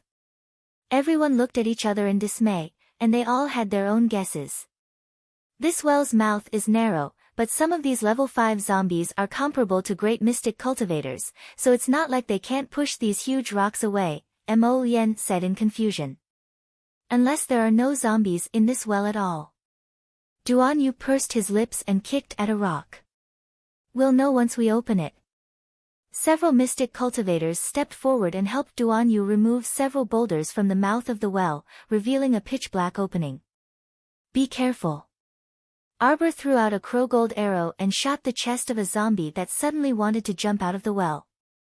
That thing crashed heavily on the ground before quickly moving again. Its hands were twisted as it supported itself on the ground. Its head was half drooping as it stretched out its half-missing neck and flicked out a long tongue. It looked extremely disgusting as hell. The female mystic cultivator quickly added a burst of mystic energy to that zombie's head and flung it several meters away before it rolled heavily into a corner. Everyone was disgusted by this thing and averted their gazes in disdain. However, just as everyone was about to enter the well, that zombie that was originally flung motionless in the corner suddenly twisted and turned its tattered body, strenuously trying to pounce into the crowd. Why isn't it dead? The female mystic cultivator was alarmed and furious. Just now, her profound energy had clearly landed on its head, and according to common sense, this corpse puppet should be thoroughly dead. However, it was completely fine and could still move stealthily on the ground. I'll be. The Maketeses everyone turned their heads, but Arbor looked coldly at the rotten head that had fallen down. His eyes moved slightly and fell on the small crystal the size of a grain of rice that had fallen out of the mucus in the head. What is that? Duan Yu walked up and picked up that grain of rice before turning back to look at Arbor. It's a crystal core. Chapter 1297. Crystal core. This was the first time everyone heard that a crystal core could form in a zombie's head. Wasn't that something only mystic beasts had? Arbor's expression was especially grave. Zombies with crystal cores in their heads only appeared 2 years after she trained with the huge bear squad in her previous life. At that time, she should have been 18 years old. This meant that zombies had surpassed elementary level 5 3 years in advance and reached the standard of intermediate level zombies. Some of them had enough intelligence and could play some low-level and immature schemes with normal people. Arbor took out a bag and pattered to Duan Yu's side, having him throw this lustrous green crystal into the bag. Duan Yu's mouth twitched. It's useful. Arbor shook her head. She really wasn't sure if it was useful or not. In her previous life, she was captured by Fan Chiohan not long after the crystal appeared in a zombie's head, so she didn't have time to properly study this thing's use. With the mentality of not wasting it, she planned to collect it first. Go down the well. Everyone circled the well and threw in a match. However, the well was quite deep, and the match disappeared after a long time. Arbor glanced at Yen. I'll go first. Everyone hastily stopped her. Wait. I'll go first. In this kind of situation, us men naturally have to take the lead. The mystic cultivator with the broad axe holstered his large axe behind his waist. He dug out a cumbersome set of armor from his inner world and equipped himself from head to toe. Only his eyes and mouth were exposed as he grinned at everyone. Big brother axe, be careful, Arbor warned with a stoic face, but everyone was thunderstruck by her big brother axe. Brother Axe nodded and turned his wristband, covering his body with a transparent protective shield. The level of his defensive mystic weapon wasn't too high, but it was enough to deal with the bites of a few scattered zombies. Moreover, he was fully prepared. Zombies couldn't bite through such a thick armor at all. Take this. Duan Yu tossed him a stick with a luminous pearl fixed to the top. It was probably a lighting tool he made himself, so there was no problem with lighting up a small area. Brother Axe nodded and took it. He placed the luminous pearl stick on his waist and then took a deep breath. He leaped to the mouth of the well and slowly slid down vertically. His speed was not too fast. There was a circle of people surrounding the well, ready to attack. If a zombie pounced out, they would be able to rescue it in time. About 5 minutes later, Brother Axe landed at the bottom of the well. He swiftly killed 2 zombies that pounced on him. Then, he shouted to the top of the well, "Come down, there aren't any zombies here." With a swing of his axe, he chopped off the head of a small corpse puppet hidden in the dark. After rummaging through the corpse, he didn't find that kind of crystal nucleus, so he gave up. At this time, everyone had already slid down the well. They looked at the passageway in front of them, which was wide enough for one person. Huff, huff, huff. The torches were ignited, and for a moment, the entire passageway was illuminated as if it was daytime. Many corpse puppets were lying motionless in the tunnel. Arbor collected those tiny crystal nuclei as she walked. Let's go. Everyone caught up with the group and vigilantly looked around. Suddenly, Yen lightly tugged on her small hand. Xiao Mu stopped in her tracks and looked up. Not far from the end of the passageway, a figure had appeared at some point. 5 chapters first, I'll be busy again these next few days. There are still 5 chapters at night. Chapter 1298. However, that figure was like a ghost, disappearing in the blink of an eye. A female mystic cultivator shrieked and reflexively wiped her eyes. He's gone. Pretending to be mysterious. Arbor flicked a silver needle forward with a flick of her finger. Ding, a light sound was heard. The silver needle actually fell to the ground as if it had collided with a wall. Everyone was slightly shocked. From where they were, they could clearly see that the path ahead was empty and there were no walls or anything like that blocking the way. This is a bit interesting. Eldest young Sir Qin said with a chuckle as he waved the fan in his hand. Say, do you think we really encountered a ghost? Arbor glanced at him and suddenly said, You go. The eldest young Sir looked at her pitifully. Why am I the vanguard? Arbor glanced at him coldly and said reluctantly, You're awesome. Eldest young Sir Qin blinked and immediately put on a radiant expression. Really? You really think I'm awesome? Okay. Then I'll go. Eldest young Sir Qin walked forward smugly, as if he had received the greatest glory. Everyone looked at each other in dismay. When they turned around, they saw Prince Mo and 4th young Master Duan both revealing disdainful expressions and rolling their eyes in unison. A small chick with cyan feathers landed on Arbor's shoulder. Arbor glanced at Mo Yen from the corner of her eyes and explained in a rare effort, "Let him be the coolie and open the way." Duanyu, what to do? This little fellow was becoming more and more adorable. This explained why she had praised that eldest Qin before, right? The eldest young sir didn't understand, but he was quite cheerful. Not long after he walked up, he paced back and forth beside that invisible wall. Suddenly, he slapped out a burst of mystic energy on that wall. However, that wall was as soft as cotton, sucking in his palm until it caved in. Then, it fiercely rebounded. Eldest Qin wasn't slapped away by the wall. Instead, he leaned slightly to the side and forcefully tore the wall in front of him with both hands. Following a light tearing sound, a hole was torn open in the wall. Eldest Qin narrowed his eyes slightly and released several bursts of mystic energy with a swing of his hand, knocking the 3 zombies that suddenly pounced over to the ground. Everyone concentrated their firepower and blasted the dozen or so zombies behind the invisible wall into pieces within minutes. Then, he stepped on the corpses on the ground and walked over. Arbor held a pair of copper tweezers and bent down to pick up a small amount of crystal nuclei. Occasionally, he would be disgusted by the wide-eyed corpse hag on the ground and raise his hand to pat his chest. The group successfully passed through the tunnel. Not long after, they saw light coming from the opposite side. Speaking of which, this passageway was actually not very long. After walking for about half a cup of tea's time, they had almost reached the end. Eldest Qin extended his hand to stop everyone. He tilted his head slightly and sniffed. "Do you smell anything?" "What kind of smell can it have?" "The stench of decay." Duanyu harumphed. "Don't tell me you're scared." "Me? Scared?" Eldest young Sir Qin couldn't help but feel exasperated. He glanced sideways at Qin Xian and said, "There's nothing in this world that I, Qin Xian, am afraid of." Duanyu replied with a chuckle before pointing ahead. "Open the path." Eldest young Sir Qin reluctantly stepped forward. Just as he was about to squeeze out of the tunnel, he heard 2 roars.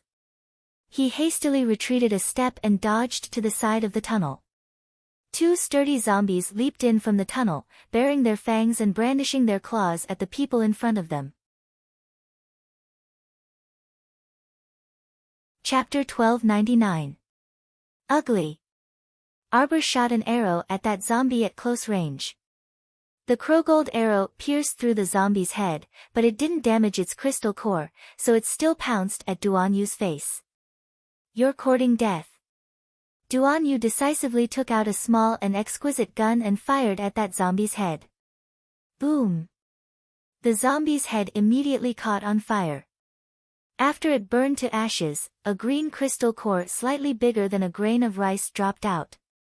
Arbor picked it up with a pair of tweezers and tossed it into the sack.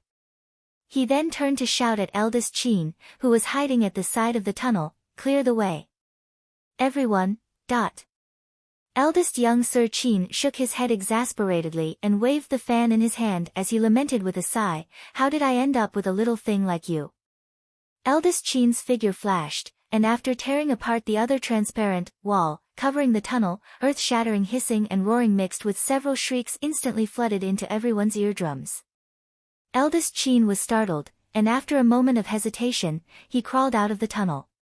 Subsequently, he extended his hand, and eldest Qin blocked Duanyu and the others with an unsightly expression. "I'm telling you, if you return the way you came, there might still be time," eldest young Sir Qin murmured softly. Arbor pushed aside eldest young Sir Qin's blocking body and was startled when he crawled out of the tunnel to take a look. Duanyu, Mo Yen, Situ Yi, Liang Qingqing, and the others also walked out. When everyone clearly saw the scene before them, they all gasped. There was a small plaza in front of them, and there was a torch-shaped circular platform in the center with a statue of the city lord placed on it. However, countless people were crawling on top of it at this moment, probably more than 1,000 of them. They were intertwined together like twisted dough, and the people on top were stepping on the heads of the people below. Everyone was finding a place to cling to tightly and doing their best to climb up. However, there was even a pot-bellied old man hanging from the top of that statue's head, swaying in the air with a pale face. When he saw that the crowd below was still endlessly climbing up, the old man couldn't help but shriek, "Don't push up, don't push up." Ah! He was pushed by the crowd below, and his body tumbled down from the top of the sculpture. On the round platform stood a circle of mystic cultivators and body cultivators who were on the verge of exhausting their mystic energy. Unable to even take care of themselves, they simply didn't have the strength to reach out and grab the falling old man. Everyone watched as he fell off the base of the statue and was torn into pieces by a group of roaring corpse puppets. In just a few seconds, he was reduced to a bloody mess. Oh my God! Liang Qingqing was used to seeing big scenes, but at this moment, she couldn't help but tremble slightly. As far as the eye could see, there were tens of thousands of corpse puppets. Mo Yen was also a little shocked, but she didn't show the same panic as the others. Previously, when Beilan City was besieged by tens of thousands of zombies, at the very least, they still had their unstoppable city walls and tens of thousands of citizens as their backing. But now, their team only had about 100 people. It was definitely unwise to fight head-on. It seemed like the only option was to retreat first. Retreat! Mo Yen shouted. Everyone made a prompt decision and turned to run into the tunnel. However, at this moment, those despairing people on the round platform had already discovered them, and they immediately shouted, "Save us! Don't go!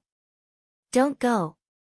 Arbor looked back and saw two body cultivators holding heavy swords tumbling down from the round platform due to lack of strength. Chapter 1300. No, I beg you, don't go. Have a benevolent heart and save us. Jojo, let's go. Duan Yu tugged at her, and the group sprinted up the passageway at full speed. They used a speed at least 3 times faster than when they came. When they saw the well opening not far above them, a bright light suddenly flashed at the opening of the well. Duan Yu's heart skipped a beat, and he was just about to reach out to grab Arbor when Mo Yen pressed him to the ground and ordered sternly, "Get down." Boom! A huge tremor suddenly resounded in the narrow passageway. It instantly caused everyone's ears to buzz, and their faces turned pale. Someone had blown up the well opening. The collapsed rubble rolled down and instantly blocked half of the passageway. If they hadn't crawled up and retreated several dozen meters, some of them would probably have been buried alive. Damn it! Viciousness flitted across eldest young Sir Qin's eyes. The huge tremor attracted a portion of the zombies outside. However, the passageway was narrow, so the zombies couldn't pass through in large batches. Every time one of them came in, they would take care of it. Arbor's dark eyes gazed at the zombies blocking the passageway. Duan Yu. Okay, use firearms. Previously, they were worried that using large firearms would cause the passageway to collapse, but since it had already collapsed, it didn't matter if they blew it up again. Duan Yu took out a sparkling emerald bead from his sleeve and abruptly flicked it into the air. Then, he took out a green bamboo tube from his waist and opened the back cover, abruptly sucking the emerald bead into it. Retreat! Everyone simultaneously retreated at Mo Yen's command. At the same time, Duan Yu's finger abruptly twisted open the mechanism at the end of the bamboo tube. With a light press, a green light instantly exploded. After a ray of light shot out, it landed at the feet of the zombie horde outside, triggering a huge boom before exploding into large patches of flames. Arbor's eyes lit up, and she rummaged through her inner world. She also took out a small box and took out the 9 jade heavenly thunder that she had confiscated earlier. Wait, we'll use it when we reach the zombie horde. Duan Yu winked at her before waving his hand and saying, "It seems there's no way out now. We'll kill our way out. There must be a way out at the back of this plaza." Everyone gritted their teeth and charged out with him. Due to the might of the 9 jade heavenly thunder, one side of the small round platform had sunk into a sea of flames, and many zombies roared and struggled. But this fire also spread to the people on the round platform sculptures. Due to the heat of the fire, the mid- and low-level mystic cultivators on the round platform who were barely resisting the zombie army were still fine, but the people hugging the bronze sculptures were a bit miserable, tsts, and felt and fell. Waved the waved, ts. Below, there was a sea of corpses, and all the zombies raised their crooked arms, attempting to pull those normal people off the sculptures. Arbor released Qinghuan and flew up. It spat out a mouthful of ice, and several hundred zombies were pierced by sharp ice blades. But even if they had ice stuck to their heads or bodies, most of them were still able to move freely. They swayed their bodies and ran crookedly toward Arbor. Qinghuan had just flapped its wings and flew up when it saw a thick fog rolling toward it. Chapter 1301. A heavy gravity tugged at it, causing it to abruptly plummet downwards. Screech, screech, screech. Student Qinghuan angrily steadied itself and abruptly flew over the heads of the shrieking zombies. There's something strange about this place. Master, I can't fly high. It's fine. Let me go to the round platform. Jojo. Mo Lien anxiously flew up when he saw this little fellow actually heading towards the statue. However, in less than a second, he also felt his body sink as he was abruptly pulled down by a force of gravity. Duan Yu raised his hand and beheaded a zombie that was pouncing at Mo Lien. Afterwards, he shouted at him, "Go watch over her. I'll stop her here." Mo Lien nodded and didn't say anything else as he dashed towards the round platform. However, due to gravity, his feet practically brushed past the zombies' heads, and a corner of his robe was torn by the zombies' rotting hands. It shattered with a ripping sound.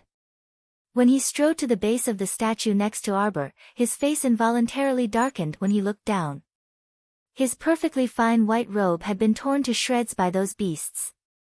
Arbor held the jade heavenly thunder in his hand as he turned to the other side of the round platform. His eyes flickered with faint excitement as he fired a shot at the group of zombies. Boom! After a loud sound, the burning zombies rolled all over the ground, severely affecting a large area. At this time, a young, exhausted female mystic cultivator's eyes abruptly flashed with a venomous glint, and she abruptly struck Arbor's back. Die! Callie! Mo Lien's gaze had always been on his little wife and had never landed on anyone else. At this time, he was also the quickest to react. When he saw that crazy female mystic cultivator was actually attacking Jojo from behind, he swung his palm across the air and heavily slapped the other party's face. That female mystic cultivator called Callie cried out in alarm and almost tumbled off the round platform. If it weren't for the two strong teammates beside her pulling her back, she would have already fallen down and become a feast for the zombies. Callie's venomous gaze fell on Mo Lien. That damned gigolo actually dared to hit her. She yelled angrily at Mo Lien and Arbor, "You could have attacked just now. Yet, he thought of abandoning us and running away. Now, he must have been forced to retreat. How could he hide such a powerful firearm? What a pair of bitches." Mo Lien's hand that was holding Arbor stiffened. Damn, this was the first time someone called him and Jojo a pair of bitches. Arbor blinked, not understanding why the woman was so angry. Her indifferent voice sounded, "You are not my teammates." Everyone on the round platform who was filled with righteous indignation was slightly stunned when they heard this. Then, as if someone had hit them on the head with a hammer, they all became a little listless. Even though it was regrettable, she still had to consider the safety of her teammates in such a dangerous situation. "Do you think you can leave safely with firearms?" There were over 10,000 corpse puppets here. At most, only 1,000 or so had been taken care of by firearms. Even though these corpse puppets were on fire, most of them could still move around. These kind of corpse puppets were also very dangerous. If a normal person was hugged by them, they would be burned alive even if they weren't bitten to death. At this time, Duan Yu, eldest Qin, and the others led a group of great mystic cultivators to protect the four superhumans. They slaughtered a bloody path and rushed down the round platform. Upon seeing this, Arbor pulled Mo Lien and jumped down together. Chapter 1302. Mo Yen opened her palm, and a defensive boundary fell on everyone. Kill our way out. Duan Yu shouted. They had to charge out as fast as they could while carving out a bloody path. Otherwise, it would be difficult to break out of the encirclement if they were surrounded again. Now that the zombie horde was in chaos due to the explosion of firearms, when would they leave if not now? The 100-man team of great mystic cultivators twisted into a rope and blasted towards one direction with all their might. They advanced forward with great difficulty like a meat grinder pushing forward layer by layer. Hurry and get down. The mystic cultivators and body cultivators on the round platform roared at the group of people who were hugging the statue like fried dough twists. Follow them. The group of twisted dough twists started arguing. A portion of them insisted on leaving with the main group, while another portion believed that going down now was no different from courting death. Some people who were crushed in the pile of twisted dough twists wanted to come out, but the people on the outer layer refused to withdraw their hands. As a result, loud arguments, cries, and screams filled this area. Several young lads forcefully shook off the people on their backs. In order to survive, they didn't care about the lives of those idiots. Only idiots would continue hanging here like fried dough twists. If they didn't take advantage of the situation and leave with that powerful team now, they would leave their lives here. No, no. Don't push me, no. Ah, a young girl hanging on the outer layer screamed and fell off the statue. The hands of two slightly older elders involuntarily trembled when they saw the young girl being torn to pieces. A young man on the inner layer kicked them out, and the two screamed as they fell down. Those nimble young men climbed out of the group of twisted dough twists and jumped off the round platform, running after Arbor's group. However, the majority of people were unwilling to get down from the statue because they were in a wait-and-see mode. Everyone, please wait. We are a rescue team from Rice City. A brawny body cultivator who had pulled Callie up earlier called out from behind Arbor's group, "Can you please help them and wait a moment? Let me persuade them." Soft-hearted. Eldest young Sir Chin turned his head and coldly reprimanded. Since those people still wanted to wait and see in this situation, then let them continue to wait and see. Why bother with them? Xiao Mu curled her lips with a mocking gaze.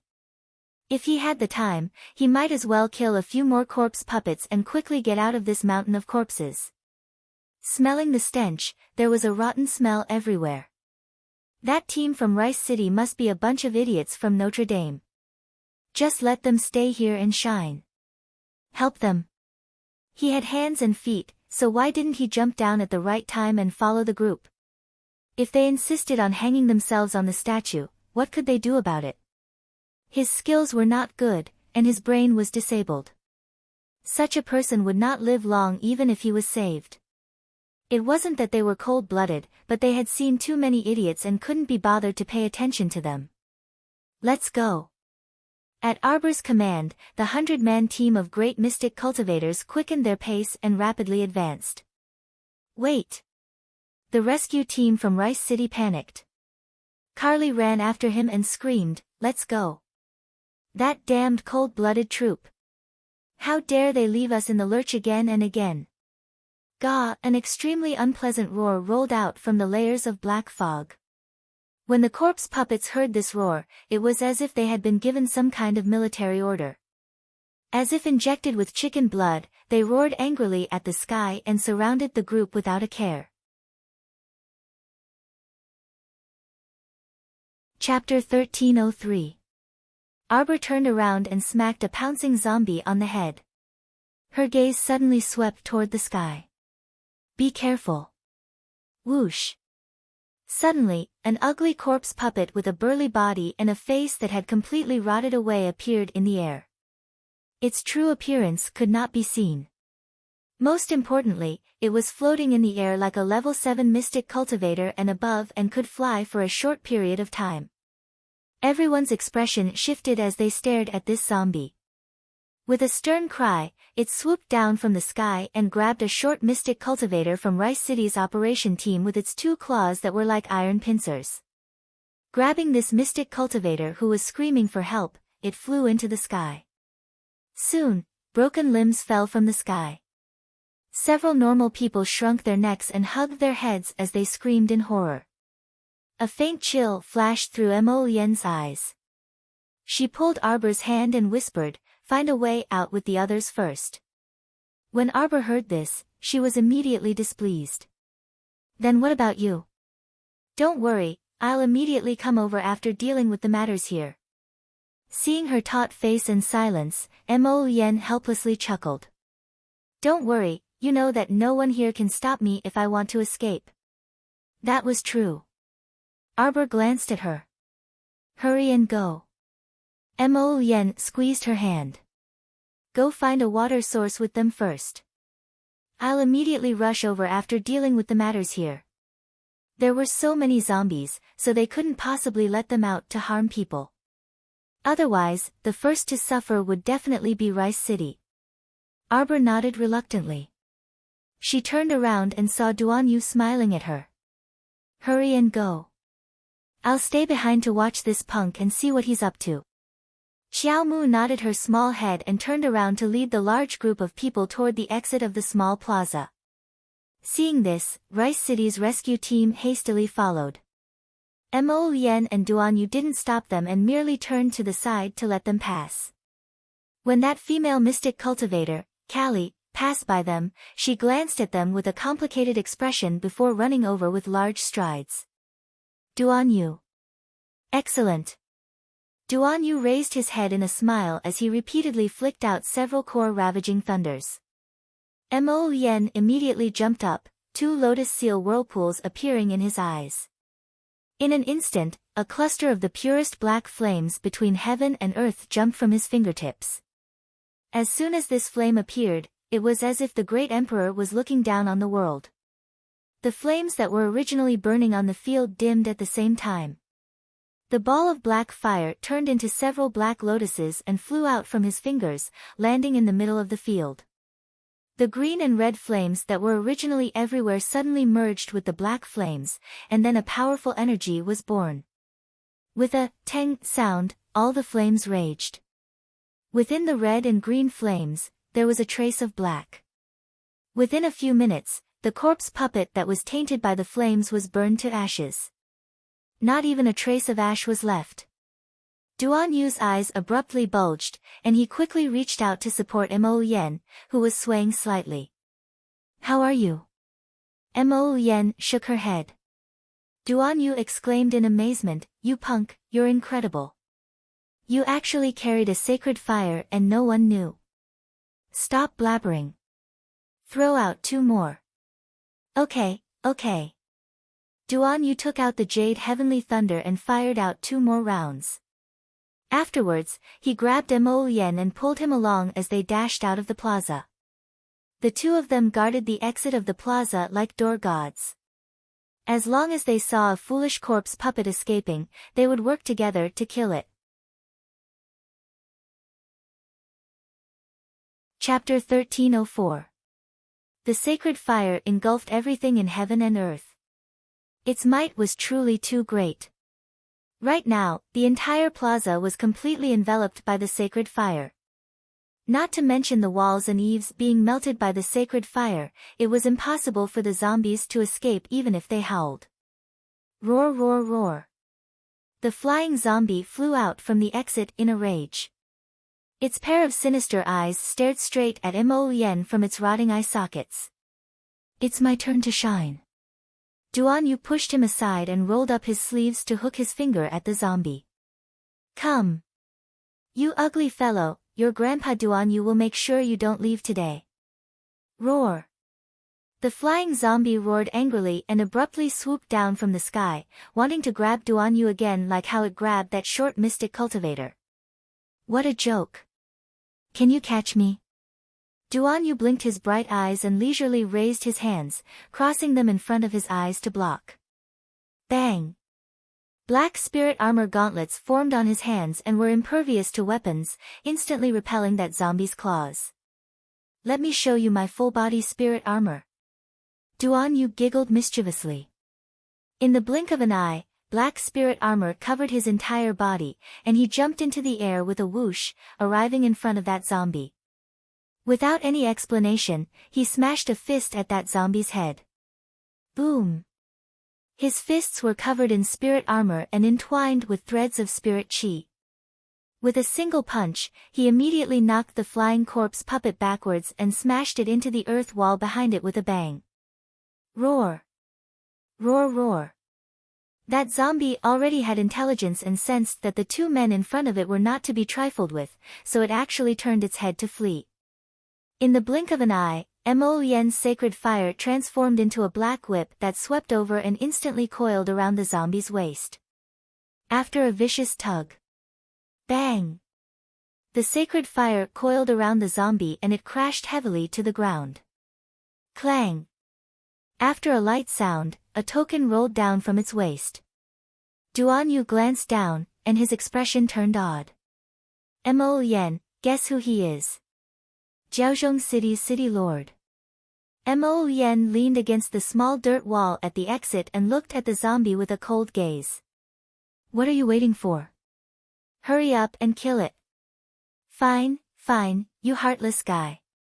Duan Yu swiped his hand, and the raven bone sword appeared in his hand. He abruptly pierced through the head of the struggling zombie on the ground. A mighty wave of mystic energy swept over, and Duan Yu sent that city lord's corpse puppet's head flying with a swing of his sword.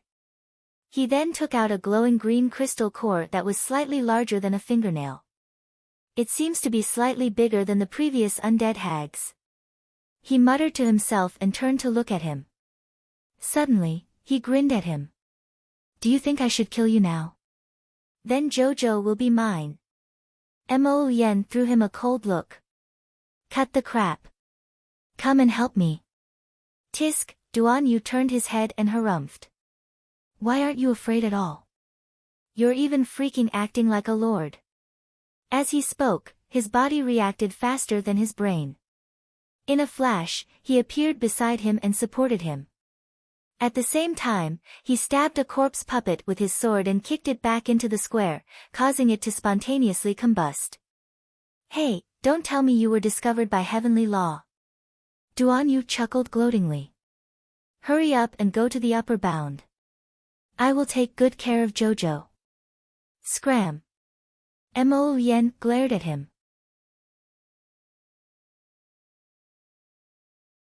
Chapter 1305. Ha! Duan Yu cast him a sidelong glance and firmly grasped his wrist. When he saw Duan Yu's body tilting, he teasingly called out, Hey, don't fall.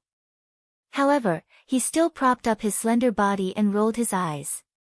I'm telling you, I'm not interested in men. Thanks, but I'm also not the slightest bit interested in you. Mo Lien rolled her eyes at him. Ha! Duan Yu giggled. Fine, fine, then I'll tell you. You better not provoke me right now. My mind is in a fierce struggle right now. It's very likely that I'll kill you while the moon is dark and the wind is strong. In any case, you're being suppressed by heavenly law right now, so you'll die sooner or later. Mo Lien irritably glanced at him. So long-winded. What are you saying? Duan Yu pursed his lips. Treat me better, punk. You won't do it at all. Because you won't do anything to make her sad. Duan Yu's handsome face stiffened, and he cast him a sidelong glance. However, his gaze just so happened to meet Mo Lien's. Seeing his clear and penetrating gaze, she harumphed in displeasure. Mo Lien impatiently placed her hand on his shoulder, placing all her weight on him. Hurry and take me away. Thump. A loud knock landed on Mo Lien's head, and the latter looked at Duan Yu, that punk, in bewilderment. Duan Yu was inwardly pleased, but his face remained taut as he rudely warned, Punk, watch yourself. I might freaking not be able to kill you, but I can beat you up. How about it, are you scared now? Duan Yu grinned as he dragged Mo Lien's body, half propping, half dragging her out. I'm not scared of you, you idiot. The two of them hadn't walked far while supporting each other when a series of explosions sounded in the small plaza. Duan Yu's footsteps paused as he supported Mo Yen, and he turned his head to look. He saw that the plaza had been sealed off by a raging inferno and thick smoke. Not to mention a zombie, even a ghost would not be able to escape. My month section break. Arbor tilted his head and jumped up to look at the small square in the distance. He pursed his lips and didn't say anything. Don't worry, little junior sister. With those two fellows together, you can't find anyone in the entire Seacombe planet who can make things difficult for them. It'll be fine. Situ-e comforted her with a smile. Then why aren't you here yet? The little fellow turned his head and glanced at senior brother Situ.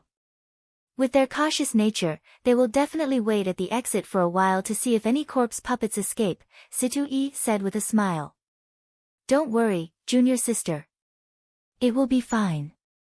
Senior brother Situ, senior brother Situ. As he spoke, a few disciples quickly ran over from afar. We found a water source. Outside the city lord's mansion, it's at the back of the mountain. Contaminated? Situ-ye's expression changed as he quickly walked towards them.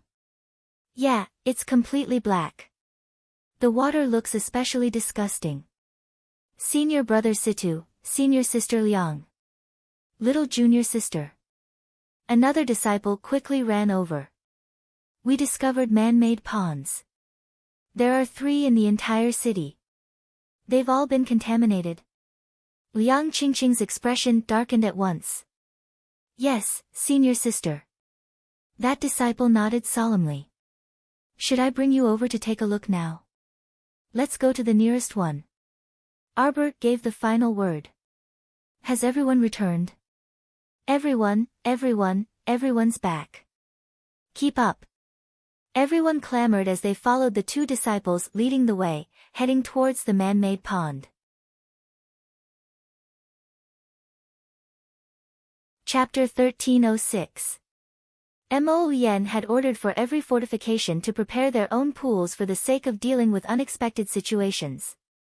She had sent people to guard the water source, but unfortunately, it didn't seem to be effective and was still destroyed.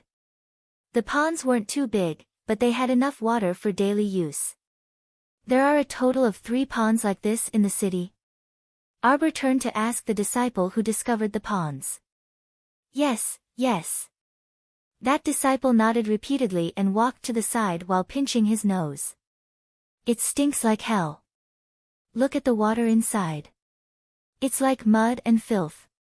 Arbor nodded. If they're poisoning the water source at the same time, they'll have to split into several groups to do it. That's right. The 4 water sources are quite far apart from each other. Especially the water source behind the city lord's estate. It's a living water source. It's not easy to pollute the entire water source. Where does the water source lead to? Arbor's expression changed. Is it the nearby Rice City? When the Rice City rescue team heard this, their expressions changed. They all started talking at once. What? The stinky water is heading to our Rice City? What should we do? The people of Rice City are still in the dark. Then what are you guys still standing there for? Hurry back to Rice City and report the situation. Arbor glanced at them coldly. His first impression of these brainless people from Rice City was very bad. Rescuing people had to be done within their means. The first thing to consider was the lives of their teammates. Otherwise, if they sacrificed themselves in the rescue, they wouldn't be able to save anyone and another group of people would die. What was the point of that? Also, did they need to accommodate Dong Shi, who was born to be arrogant and unwilling to cooperate even when they came to rescue you? If they didn't want to die, they could just scram. They came to rescue them because of morality. As a person, they had to know their place. The female mystic cultivator named Callie shouted with a dark face, "There are still many zombies nearby. Our team only has a dozen people left. We don't have enough strength to break through. That's something your team leader has to consider." Arbor looked at her indifferently. Let's check out the other water sources. Everyone in Rice City's rescue team had ugly expressions on their faces. After Arbor and the others moved, they also moved forward. Because he really didn't know what he could do now. If they didn't run with the other teams, with the little fighting power of their defeated team, if they were to be surrounded by zombies again, they wouldn't even be enough to fill the gaps between the zombies' teeth. When everyone moved to the next dried up and smelly pool, a mystic cultivator in the back suddenly shouted, "You're not that one. Don't run." Arbor heard the sound and turned around, only to see a ghostly shadow brush past the ruins of the earth wall and suddenly jump into a dilapidated house. He's just pretending to be mysterious. Arbor flashed past, and Situ-Yi, Liang Qingqing, and the others followed suit. Wait. Carly stretched out her hand to stop her teammates. She raised her eyelids slightly and said, "It might be dangerous. Let's not go over there. Just wait here." Arbor's group jumped into the dilapidated house and chased after him. There was a big hole in the backyard of the house. Like a big mouse, the man slipped out of the hole. Arbor waved his hand, and half of the earth wall crumbled to the ground with a crack. Narrowing his eyes, Arbor said softly, "Your invisibility talisman won't work." With that, he flung his hand, and several silver needles flew over. This time, there was nothing to hide behind, and a grunt came from the corner of the wall. Chapter 1307. "Ah," a female mystic cultivator exclaimed in surprise. "Aren't you that Jiaozhong Fortifications' second manager, Lu Yuan? Why are you here, brat?" Brother Axe strode forward and was just about to grab Lu Yuan's hair when he heard Arbor shout, "Be careful." He retracted his hand, and a short red-eyed zombie darted out from the side and viciously bit the heavy armor on his arm. "It's that child. The City Lord's estate's young sir. Heavens, he's really zombified." Everyone hastily came to his rescue and flung the little zombie into a corner with several bursts of mystic energy. "Come back," Xiao Mu reprimanded with widened eyes.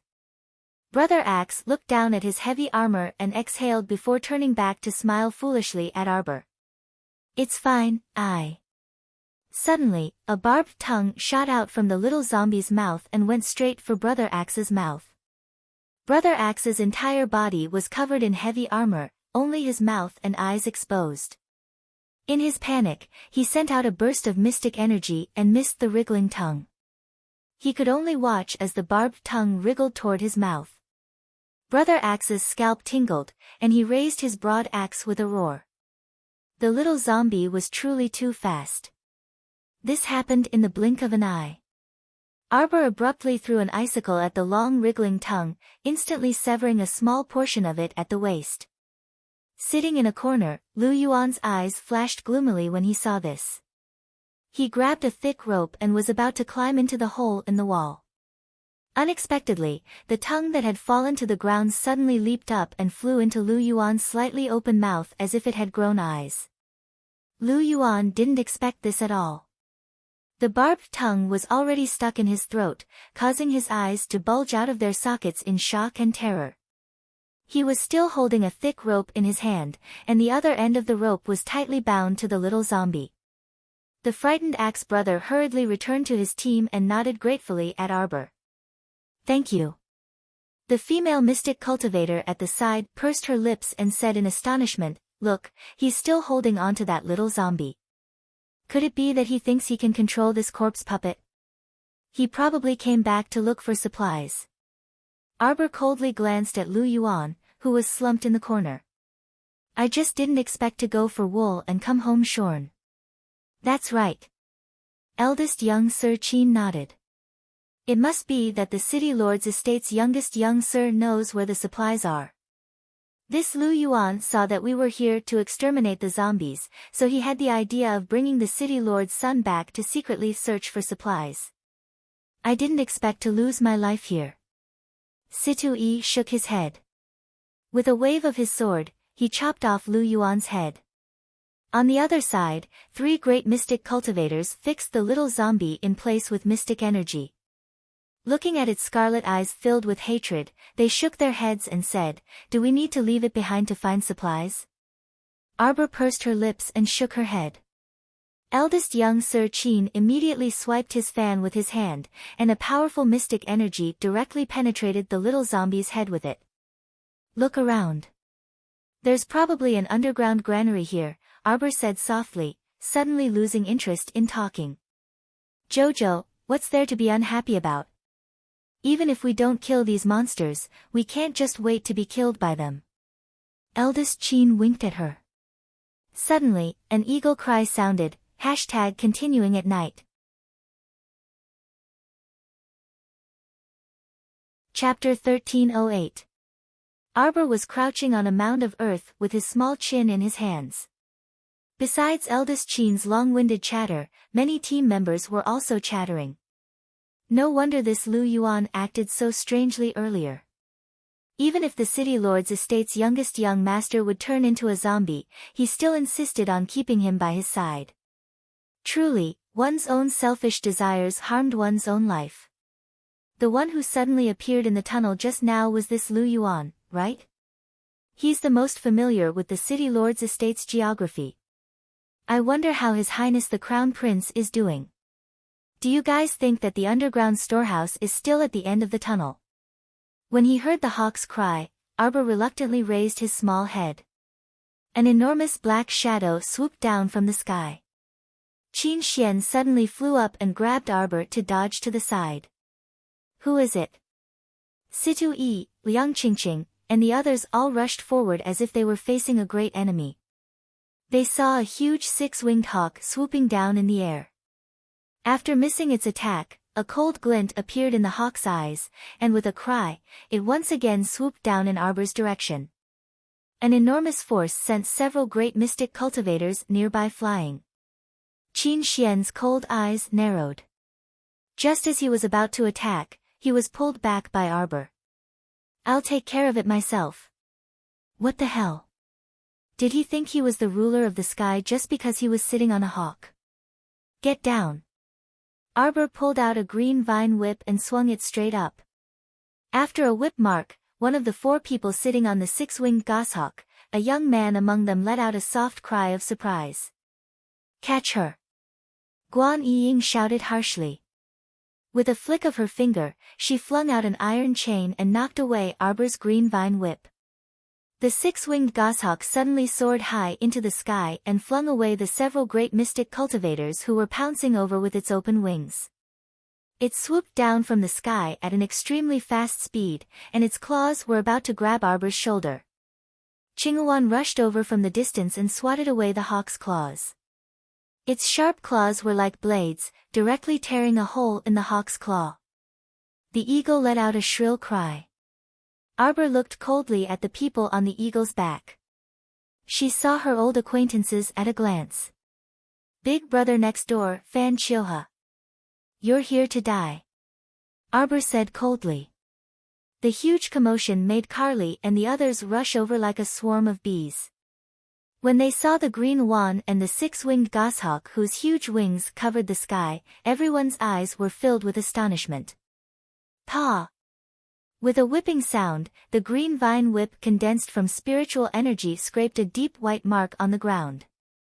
Since you're here, then stay here for me. Arbor leaped up onto the back of the blue wand and glared coldly at the four people on the eagle's back. Hee hee. Little girl, you sure talk big.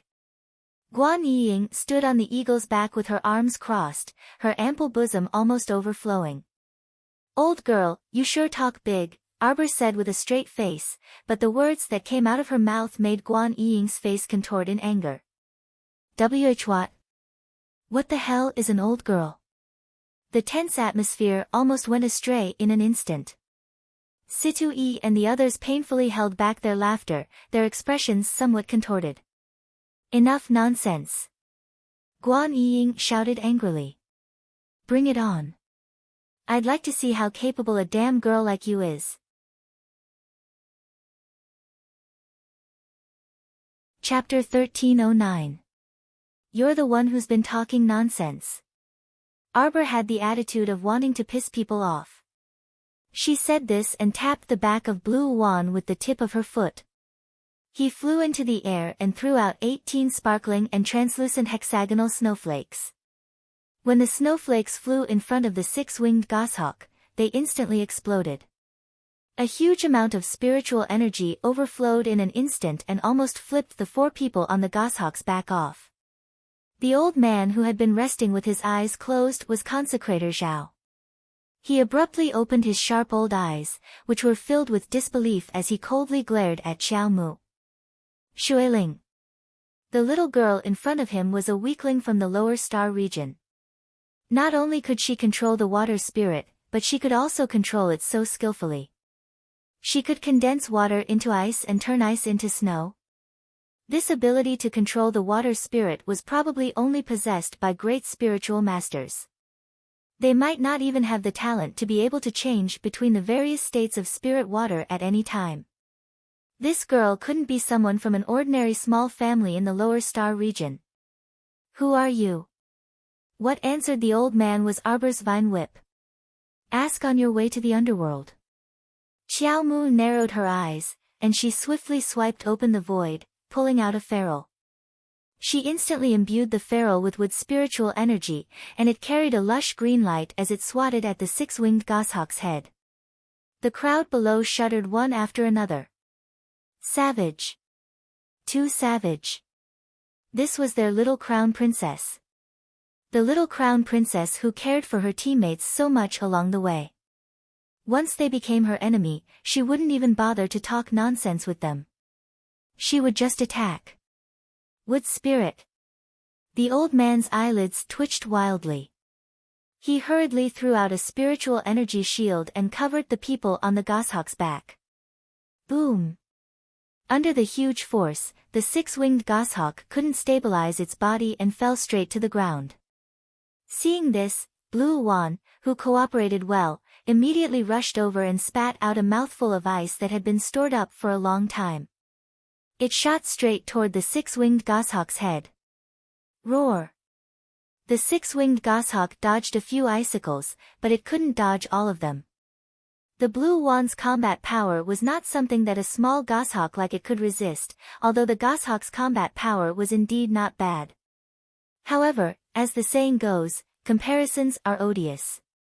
The six-winged goshawk was, after all, just a high-level mystical beast. It had no chance of winning against a spirit beast, let alone a divine bird like Qinghuan. The six-winged goshawk was pierced through its head and wings by two icicles and fell straight to the ground. Arbor stood on the back of the Blue Wan and circled around them. His eyes were cold as he looked at them. Cough, cough, cough. Guan Yiying choked on a mouthful of dust, her eyes filled with disbelief. The little girl that he thought he could easily deal with a flick of his finger was actually controlling the water spirit and the wood spirit? Are their eyes playing tricks on them? Who the hell are you? Guan Yiying's eyes flashed with a hint of surprise. She even began to think of retreating.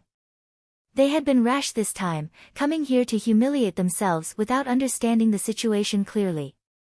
But even if they retreated now, they had to see if the other party was willing to let them go. Pundit Zhao's old eyes narrowed sharply. Were you the one who killed Pundit Li and Gong Yang in the Mystic Beast Forest? The life lantern miniatures that Pundit Li and Gong Yang sent back were extremely blurry. Both of them were in the thick fog of gunfire explosions. Chapter 13:10. At that time, he could only see a blurry white beast. In Pundit Zhao's view, the slender figure next to the beast was increasingly similar to the crown princess in front of him. So it's a few fish that slipped through the net from Ani Prefecture. Arbor raised several streams of water and shuttled them back and forth between his fingers. Kill them. Arbor's figure moved, and he was the first to pounce at Pundit Zhao. Qinghuan let out a shrill cry and pounced at the young man from Ani Prefecture. As for the little fat squirrel that suddenly appeared, it rushed towards Guan Yiying with a whoosh. Although Guan Yiying was a bit scared, she felt abnormally angry when she saw a little fat squirrel daring to bare its fangs and brandish its claws in front of her. Before she could curse, "Little bastard," Pundit Zhao's shout suddenly sounded in her ears. Yiying, be careful. Guan Yiying's scalp exploded as she instantly sensed a dangerous aura assaulting her. She promptly made a decision and rolled on the ground, seizing a sliver of time to dodge a large, furry tail. Boom! Ah! All the hairs on Guan Yiying's body stood on end. When she opened her eyes and focused, she saw a squirrel the size of a small mound standing in front of her and blinking cutely at her. But in the next second, its movements weren't the least bit cute. Its straightened tail was like a large club as it ruthlessly smashed at her again. Bang! Bang bang! Guan Yiying could only roll on the ground to dodge the attacks. She had no choice but to dodge the attacks. She squatted up with great difficulty and threw out several mystic energy bursts, but they were all blocked by the fat mound squirrel's claws in the first instance. Its claws looked white and soft, yet they could actually block a level 1 spiritual cultivator's attack. Sweat gradually appeared on Guan Yiying's forehead, and her pupils abruptly contracted as she felt a strong sense of fear. Today, she had kicked an iron plate. On the other side, Pundit Zhao also gradually felt a sense of pressure in the battle. Arbor used an aura-concealing talisman, so in Pundit Zhao's view, he was a small level 9 mystic cultivator. But the combat strength of this girl in front of him made him break out in cold sweat. Not only did she summon 2 mystic beasts, her own strength was far from what a level 9 mystic cultivator could compare to. Arbor waved her hand, and 5 streams of water flowed along her fingertips.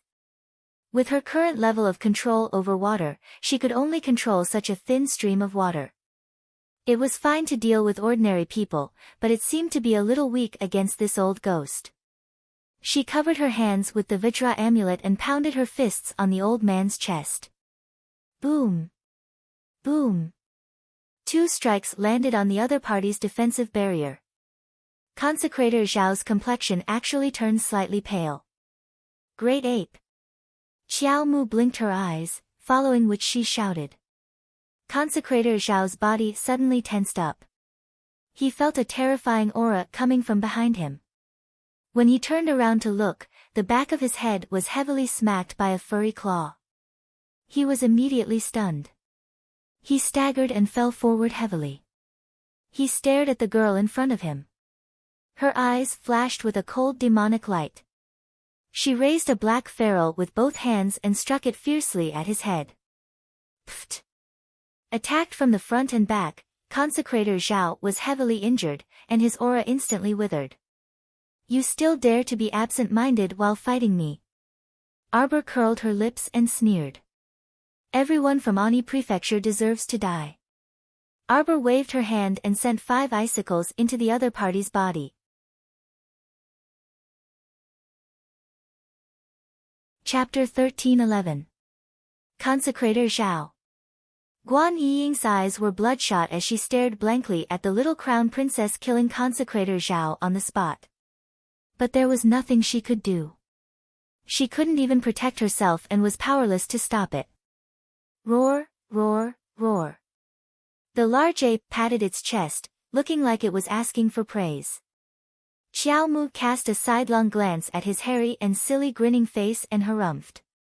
You're still under observation, so be careful. The large ape's head immediately drooped down, revealing a pitiful look. At this time, Guan Yiying and the other young man were completely panicking when they saw Consecrator Zhao's miserable state. Guan Yiying exchanged a look with the young man, then suddenly took out a talisman from her arms. Arbor's sharp eyes noticed that it was a teleportation talisman. He immediately pounced over and reached out to grab it. Guan Yiying and the young man had already activated the talisman and teleported away. Fan Qiuhe was extremely cunning. When Arbor was fighting with Consecrator Zhao, he had already sneaked away when no one was paying attention. Arbor's eyes flashed, and he took out a teleportation talisman from his fingertips. As eldest Qin shouted, Jojo, don't chase, Arbor's figure disappeared with a whoosh. Qing Wan and the fat squirrel looked at each other, then suddenly jumped up, shouted, Master, and chased forward. The large ape scratched its head. Its arms thumped against the ground, and it hurriedly chased after Qing Wan on all fours. After Arbor teleported twice, he realized that Guan Yiying and the young man were not in front of him at all. He was instantly unhappy. This teleportation talisman was a little tricky. When he teleported out, he couldn't grasp the distance and direction. Everything depended on his face. She was standing beside a pool of sewage. She had inspected this place with her teammates before. At that time, she didn't do anything when she looked at the sewage in the pool. Now that she was standing here alone, she couldn't help but think. She could clearly smell the rotten stench in the pool. She covered her nose and her eyebrows moved slightly. A small stream of water flowed out from between her fingers and suddenly slid into the pool. After the water was sprinkled in, a small layer of ripples appeared on the surface of the pool, and a mass of green and clean water wrapped around the filth in the pool. This circle of water wrapped around the stinky water and slowly became sparkling and translucent. In the blink of an eye, the improved water was swallowed up by a large area of dirty water. Arbor squatted beside the pool and said to himself, "It seems that it's not impossible to improve." If Dian Dian was here, she could probably restore this place to its original state with a wave of her hand. With just a few small streams of water in her hands, she definitely had no chance. Thinking of this, she felt a little excited. What did this mean?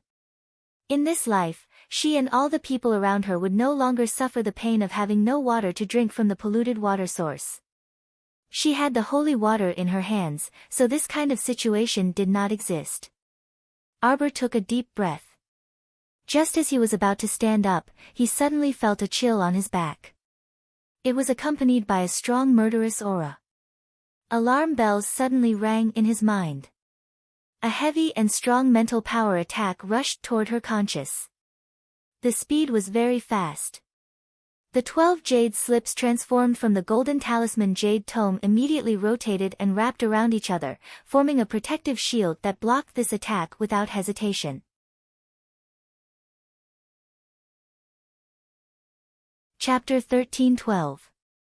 But Arbor still felt a slight prickle in his head. A person's figure swayed by the pool, subconsciously reaching out to support his forehead. When he opened his eyes and looked not far away, his eyes had already condensed into ice, containing a cold, sharp killing intent. Huh?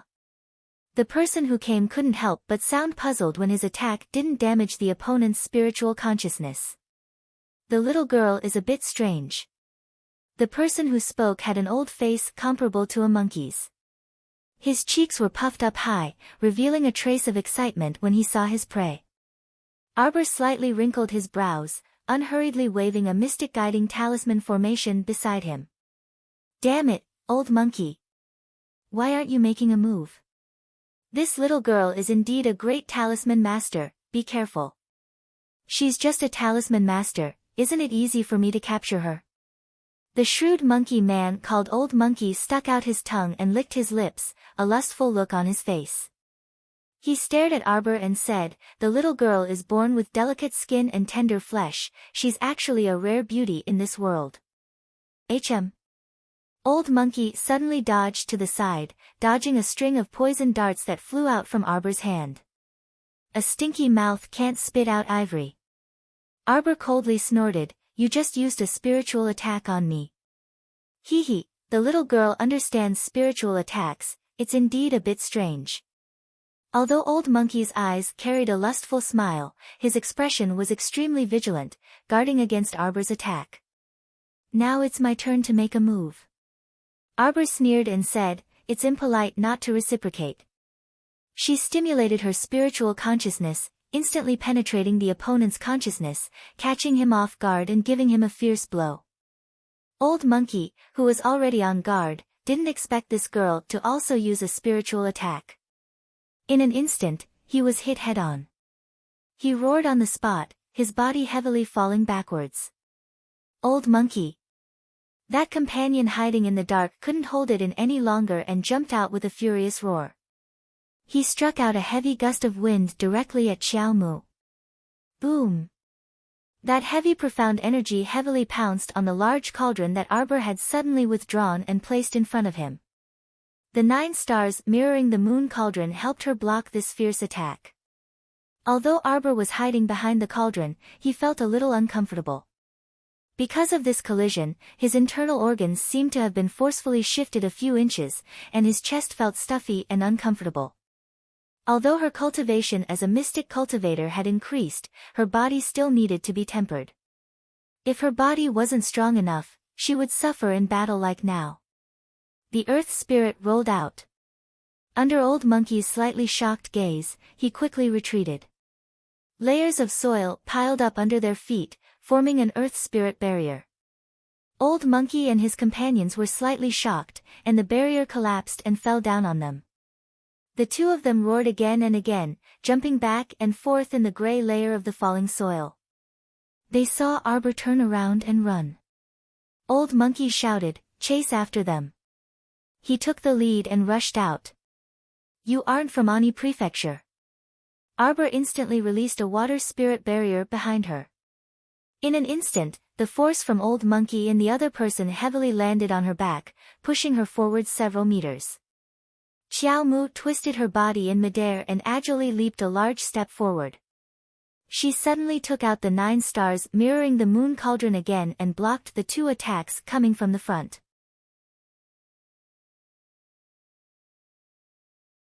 Chapter 13:13. Arbor fled because she sensed more than 10 auras of varying strength attacking her.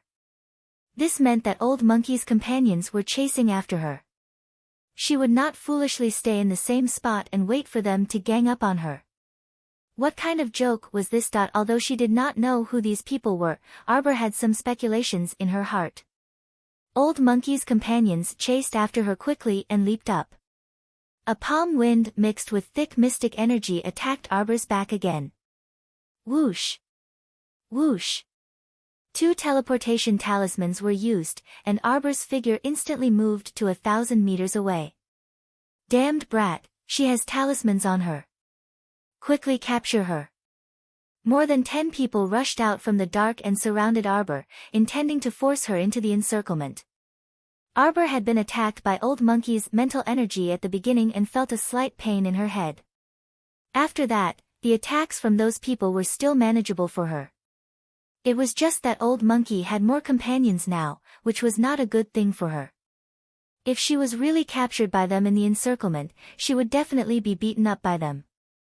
She was a little speechless. If she had known earlier, she would not have teleported. Or if she had brought Qing Wan and the others with her, at least she had a helper now. Impulse was the devil. The teleportation talisman was not reliable. If the teleportation talisman could speak, it would definitely complain that she was not reliable. It was not like she did not know its settings. Now that she had teleported so many times, she herself did not know where she had teleported to. What was hateful was that Old Monkey. After being attacked by her mental energy, he still dared to use his spiritual consciousness to lock onto her. No matter where she teleported to, he was like a damned fly, immediately buzzing towards her. Ha! She wanted to see how long this Old Monkey's spiritual consciousness could lock onto her. Anyway, she had a lot of talismans. I'll teleport, I'll teleport. I'll teleport, teleport, teleport. If one looked down from the sky now, they would find that this little fellow was very funny. She was holding a bunch of talismans and teleporting around the city lord's residence. That figure was like a ray of light, appearing in the east with a whoosh and then in the north with a whoosh. In the end, she accidentally teleported in front of the dumbfounded Old Monkey. When Old Monkey discovered that the little girl was right in front of its eyes with its spiritual sense, it couldn't react in time and struck out with its palm. The little girl suddenly teleported away again. Chow chow. Eldest Qin and the others were also searching for Xiao Mu's whereabouts. He happened to see her little body flash and disappear.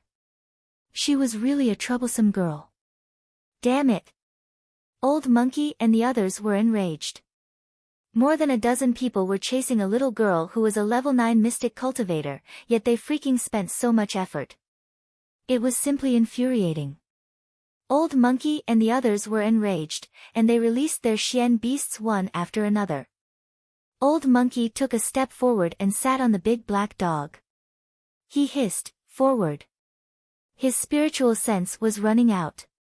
If he couldn't find that damned little girl before the deadline, he wouldn't be able to lock her down.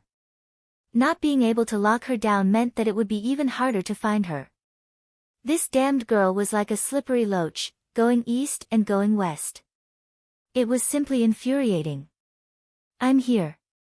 Xiao Mu roared, and she stuck another teleportation talisman on herself, leaving eldest Qin and the others, who were chasing after her, in the dust.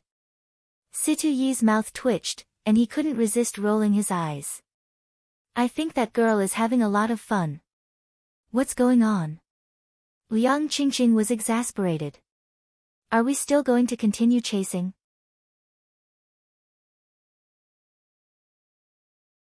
Chapter 13-14. After her, Situ Yi said with a nod.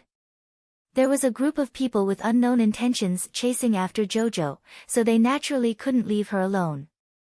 Student Arbor teleported in a big circle and sighed, feeling somewhat disappointed and frustrated. As expected, this teleportation talisman teleported randomly. She had tried teleporting so many times, but the location was never the same as before. Honestly speaking, she felt a little dizzy from the teleportation. Lousy talismans. Arbor put away a handful of talismans and stayed where she was. She calmly looked at Old Monkey's two companions as they ran toward her with malevolent expressions. These two people were both riding a gale wolf. She didn't know if they were uniformly equipped by the higher-ups. This kind of gale wolf was the most common mystic beast. Its specialty was that it ran fast and generally didn't have high attack power. Arbor winked at the two people mockingly.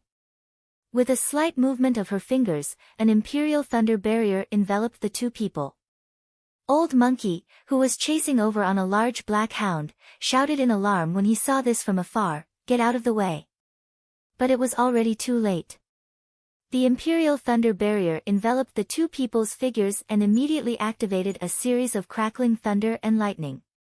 The well-shaped lightning cut the two people into small pieces in a matter of minutes. Arbor expressionlessly stood outside the imperial thunder barrier and shook her head. "It's quite disgusting." "You're the one who fucking made it disgusting." Old Monkey's eyes were brimming with intertwining fury, and he roared, "Go." The remaining dozen or so people of unknown origins all mounted gale wolves and rushed toward Arbor at an extremely fast speed. A trace of viciousness faintly appeared in Arbor's eyes. When those people were only a meter away from her, she suddenly leaped up and flashed slightly in midair. Two profound armaments appeared in her left and right hands. "Damn girl, you have a lot of good stuff in your hands." Old Monkey sneered and firmly locked onto her with his spiritual perception. "But it's a reckless waste of natural resources in your hands. You're just a minor level 9 mystic cultivator, so you have no use for them at all." Boom. Boom. What? Old Monkey and the others quickly lay down on the ground, but there were still two people who were close to Arbor. They were directly sent flying by the power of the profound artifact's self-explosion. They landed on the ground and spat out two mouthfuls of blood. She actually, Old Monkey and the others were so angry that they were trembling. This wretched lass who was recklessly wasting God's gift had actually casually caused the profound armament to self-explode. It was obvious how precious each of these profound armaments were. How many people spent their entire lives chasing after a profound armament, but they could not get it. And she actually used it as a joke. Was this something a human could do? He was even richer than the nouveau riche. While Old Monkey and the others were dumbfounded, Arbor waved his hand, and the translucent shadow of the defensive thunder barrier enveloped the other two. This time, Arbor didn't immediately open the defensive thunder barrier to attack. Instead, he sent down a ferocious spiritual sense, which directly rushed into the two's consciousness and began to seize their inner worlds. "Ah! Ah!" Two cries of different pitches came from inside the defensive thunder barrier. Old Monkey came back to his senses in shock and hastily said furiously, "Attack! Attack! Focus fire! Kill this wretched lass for me." This wretched lass was too arrogant. Her entire body was filled with treasures. It simply couldn't make people angrier. At this time, a dense oppressive aura exploded from Arbor's body. All the beasts felt this oppressive aura, and those Gale wolves trembled as they lay down on the ground. Even the large black dog under Old Monkey's but also curled up like a kitten after struggling twice.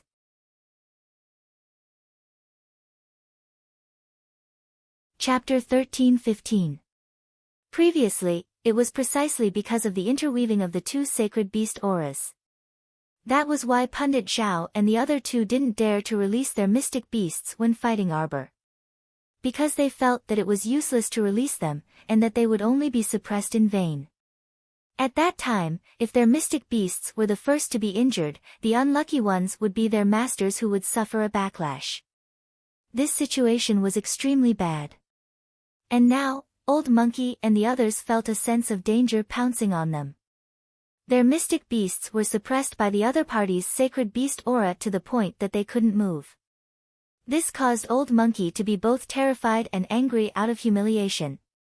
It was also their fault for not making things clear before. They always thought that dealing with a little girl from the lower realm with no background would be a very easy matter. Damn it, they didn't expect that this damned girl would have so many treasures on her. No wonder the higher-ups valued her so much and gave a death order to deal with her as soon as possible. If she was allowed to develop in this state, no one could predict how far she would grow in the end. Old Monkey closed his eyes and coldly shouted, "Everyone move aside." His eyes narrowed slightly, and an invisible force condensed in his conscious like a whirling storm. He didn't believe that he couldn't deal with the damned girl in front of him with his level 2 spiritual sense. That's right, he was a great spiritual master suppressed to level 15 mystic realm, and Old Monkey's spiritual sense had just entered the level 2 realm 2 days ago. Among all the people who came with him, his spiritual sense was extremely high, which was extremely rare. The damned girl in front of him was merely a level 9 mystic cultivator. She relied on the numerous treasures on her to be so impudent in front of them for so long. Now, he wanted to destroy her conscience with one strike and turn her into a fool for the rest of her life. This way, he would complete the mission assigned by the higher-ups, completely destroy Arbor. Old Monkey was slightly excited at the thought of the bountiful reward. "Be careful, Old Monkey," his partner reminded. He kept feeling that the girl in front of him was rather strange. They had so many spiritual realm experts chasing a level 9 mystic realm girl, but they actually spent so much fucking effort and couldn't do anything to her after so long. It could be seen that this person was extremely strange. Old Monkey kicked the big black dog under it. Unfortunately, that black dog had already been firmly suppressed by the phoenix egg's might and didn't dare to move recklessly. It lowered its head and hugged itself. Old Monkey got angry when he saw this. He kicked the big black dog's stomach and snorted, "Useless thing." Subsequently, he simply gave up on that black dog and leaped towards Xiao Mu himself. He just didn't believe that this damned girl would be able to block the full force of his spiritual sense attack. Old Monkey concluded that his spiritual sense attack was ineffective against Arbor because it was just a probing attack and didn't go all out. Just like now, as long as he used all his strength, he would definitely be able to take down that damned girl. Viciousness shot out of Old Monkey's eyes, and he launched a spiritual conscious attack at Xiao Mu's conscious without warning. This time, Xiao Mu had made preparations beforehand. At the same time that she activated her defensive barrier, she had also condensed a spiritual conscious in her conscious. They were just waiting for that guy to walk right into their trap. The moment Old Monkey's spiritual sense rushed in, it was intercepted by the golden talisman Jade Tome without any surprise. Arbor took advantage of the situation and directly launched a spiritual sense attack. It ruthlessly tore apart and penetrated Old Monkey's spiritual sense, and all of it was sent flying back.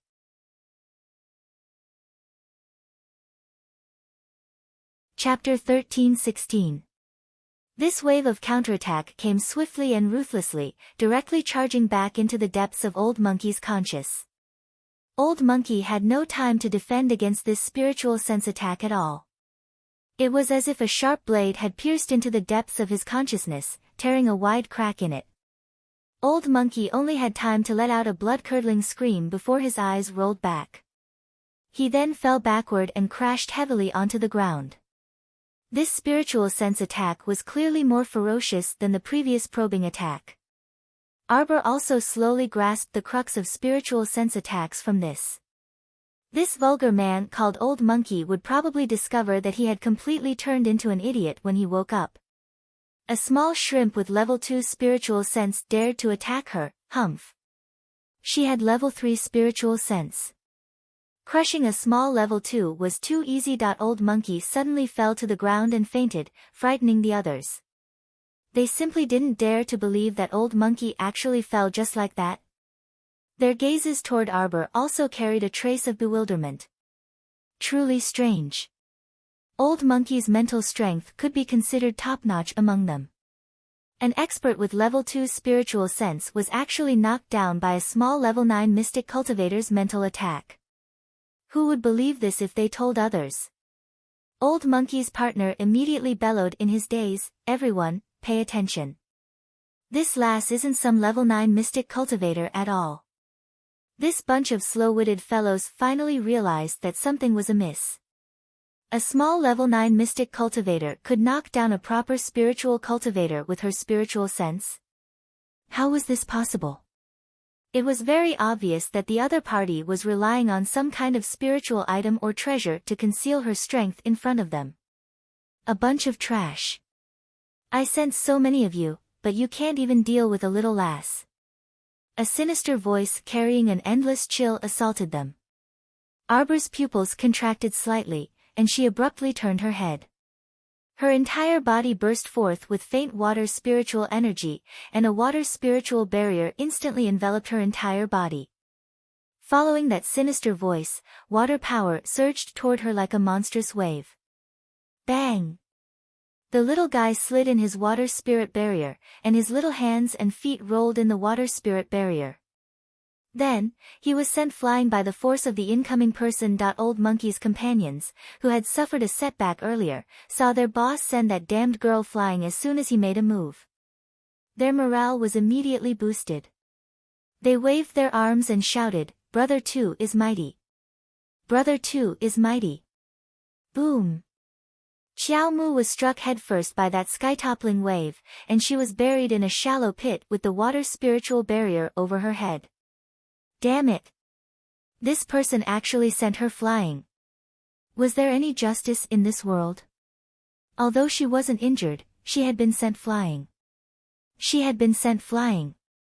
A level 6 spiritual water guy was actually able to control such a huge amount of water mist. As for her, she only had 5 thin streams of water. She had completely lost her face. This was the difference between them. Putting aside the fact that holy water could crush all spiritual water below level 9 spiritual water, it was very obvious that the other party's thigh was thicker than hers. Even if the level of the spiritual water he used was worlds apart from hers, it was too bad that the other party was stronger in actual combat.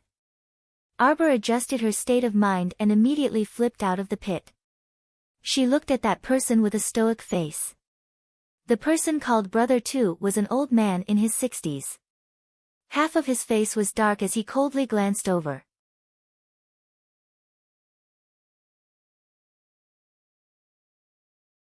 Chapter 13:17. From the looks of it, he was holding his head high and looking down on everything with disdain. It was truly impressive. Again. Arbor moved its little arms and legs inside the water spirit barrier and charged toward Brother 2 with a whoosh. How can the light of a grain of rice compete with the brilliance of the sun and moon? With one hand behind his back, Brother 2 fiercely struck out a palm at Arbor. A monstrous wave surged out from the center of his palm. It was truly an extremely powerful water spirit energy. Bang! The little fellow was once again hit by this huge wave. It somersaulted inside the water spirit barrier and was once again sent flying. It fell headfirst into another shallow pit. Our dear Xiao Mu's legs swayed. With a push of her hands, she immediately turned around and charged toward Brother Two again. Hey, can I ask? Bang! How can the light of a grain of rice compete with the brilliance of the sun and moon? Hey, can I?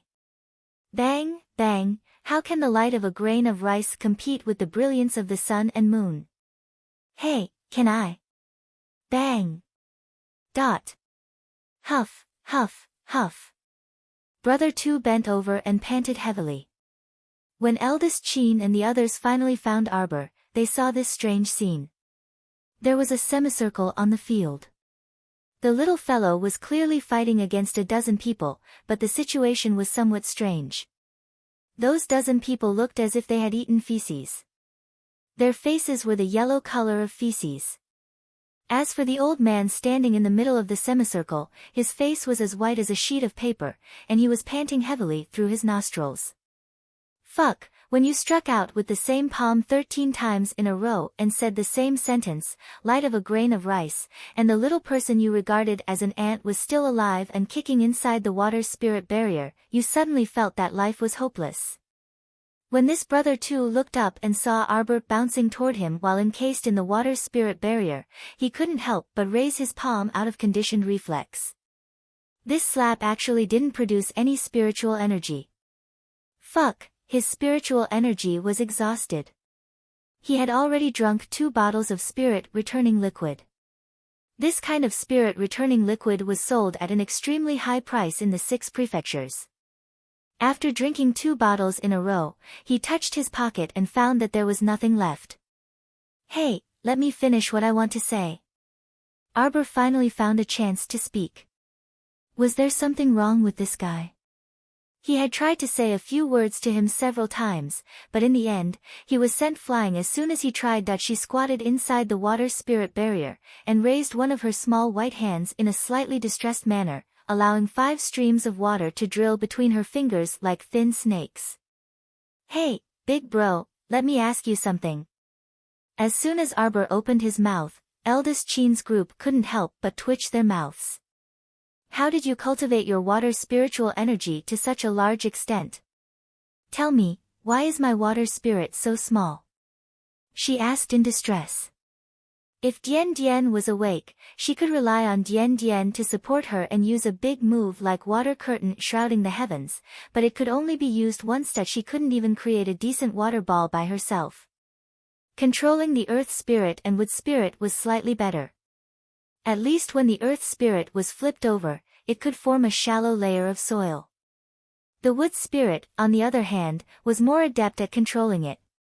The use of the vine whip had basically reached the point of perfection. Could it be that she had disliked little water before, so her control wasn't very good now? Arbor muttered in his heart and thought suspiciously. Brother Two, that I don't want to discuss the water spirit with you. On the side, eldest Qin couldn't help but burst out laughing after holding back for a while.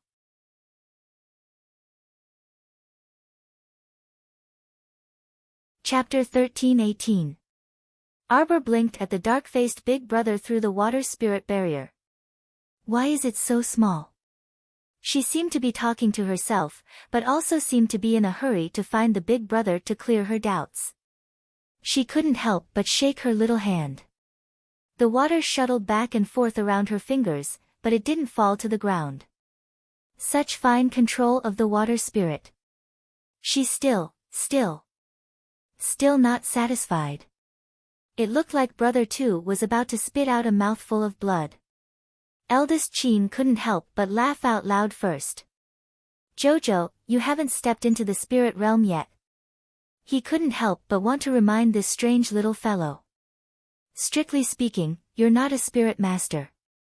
The water spirit energy you're using is all due to good fortune. When Arbor heard this, she immediately wilted. Oh, she forgot about this. Brother Two already had thoughts of retreating. He felt that the current situation was very unfavorable for them. He gave a look to the person beside him, and the group was about to retreat. Arbor suddenly rushed up and threw a punch of mystic energy at Brother Two's head. Brother Two narrowed his eyes and crossed his fists in front of him to block. The mystic energy collision caused his entire body to sway slightly, but he didn't move at all. Of course, with his level 4 spirit master cultivation, he didn't fear the little fellow's mystic energy at all. How can an ant move a big tree? Brother Two sneered. Consider yourself lucky today. I'll let you off. Bang! He crossed his fists again, blocking the little fellow's fists flying at him at a rapid speed. How can an ant move a big tree? Bang! How can an ant move a big tree? Brother Two staggered back 3 steps, his face flushed red. Fuck, are you done yet? Everyone, Why did they feel this was inexplicably funny? After Arbor's 3 punches forced Brother Two back several steps, she took a deep breath and unceasingly transferred the mystic energy in her branch meridians. She once again threw punch after punch at Brother Tuesday. Every punch was wrapped in level 14 mystic energy. Bang, bang, bang, she threw them at Brother Tuesday. You hit me 13 times before, so I must return 26 punches to you. Courtesy demands reciprocity. Dong dong dong dong dong. A gust of wind from the fists was like a shadow, exploding like thunder and lightning. Everyone could only see the fists falling down like raindrops. At first, they could still see the little person twisting and turning inside the water barrier, jumping up and down. Following the heavy fist shadows, strong winds blew, and everyone was horrified to find that they couldn't even catch the trajectory of her movement. This guy seemed to be dancing a funny dance, but in fact, he was constantly punching and stepping, dodging and punching again. His speed was so fast that it made everyone present speechless. After a flurry of punches, no one could even tell if she had actually landed 26 punches or not. She swayed and took a few steps back. She made a gesture of gathering her chi in her dantian and pressing her hand down. She puffed up her cheeks and exhaled. Suddenly, she raised her chin and scolded, "How can the light of a firefly compete with the splendor of the sun and moon?" Everyone was speechless. Pooh! It was unknown who suddenly burst out laughing, but this laughter uncontrollably spread to the entire 100-man team. Why do I find this kid so funny that when they took a closer look, they couldn't help but be a little shocked while amused. That unlucky Brother Two was actually beaten into a pit by the little fellow's 26 punches. He laid there stiffly and couldn't move for a long time.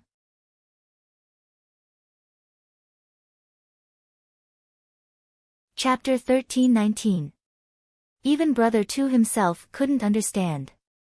He was clearly such a strong level 4 spiritual master, so how could he be beaten into a pit by a mystic cultivator girl? No matter how he thought about it, it didn't seem possible. Unless this girl had consumed some spirit medicine beforehand. When normal people used 100% mystic energy to punch a few times, they would feel that their mystic energy was greatly depleted. Conservatively speaking, shouldn't they use it sparingly? But this girl? She punched 26 consecutive times that it didn't seem like it was just that. Brother Two himself didn't even count how many times this girl had punched him. Every punch used 100% of his profound energy. Just where did this demon come from? Wouldn't Mystic Realm be depleted after using up so much mystic energy? Who would dare to expend their Mystic Realm like this?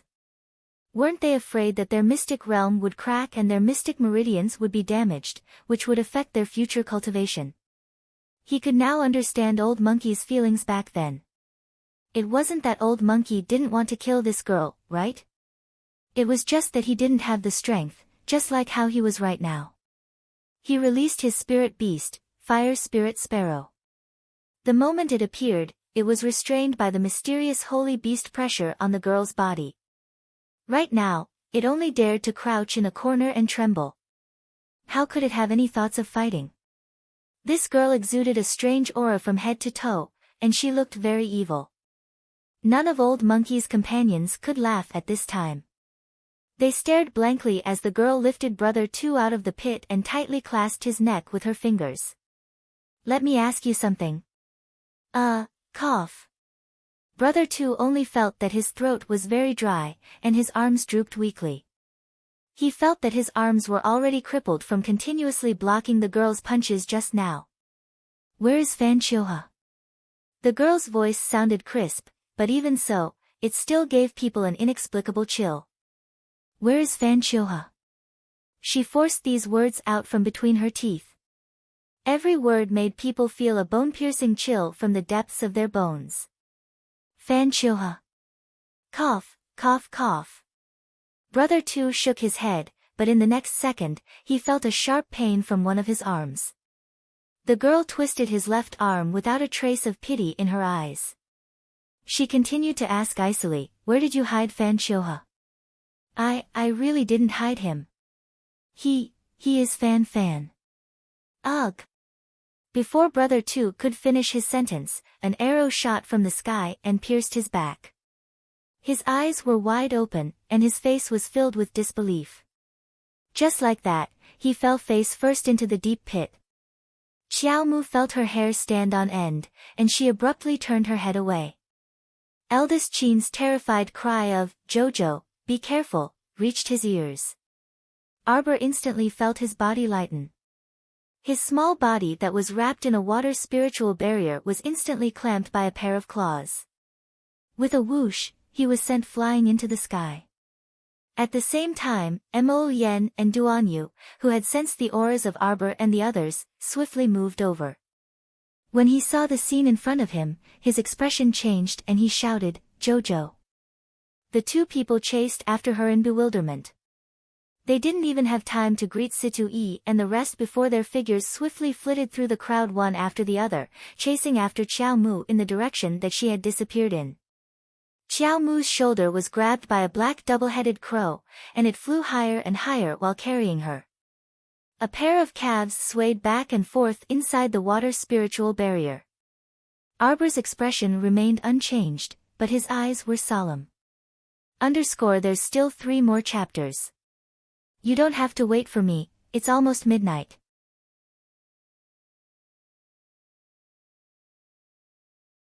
Chapter 1320. Flying at high altitudes didn't intimidate her at all. In any case, she had the protection of the water spirit barrier. No matter how high she flew, the astral winds couldn't rip her apart. At this moment, she could clearly see that a middle-aged woman with a black veil was sitting on the back of the two-headed crow. Fan Chioha was sitting on the woman's back, grinning at her. Arbor felt a slight stinging pain in her eyes, as though blood was seeping out.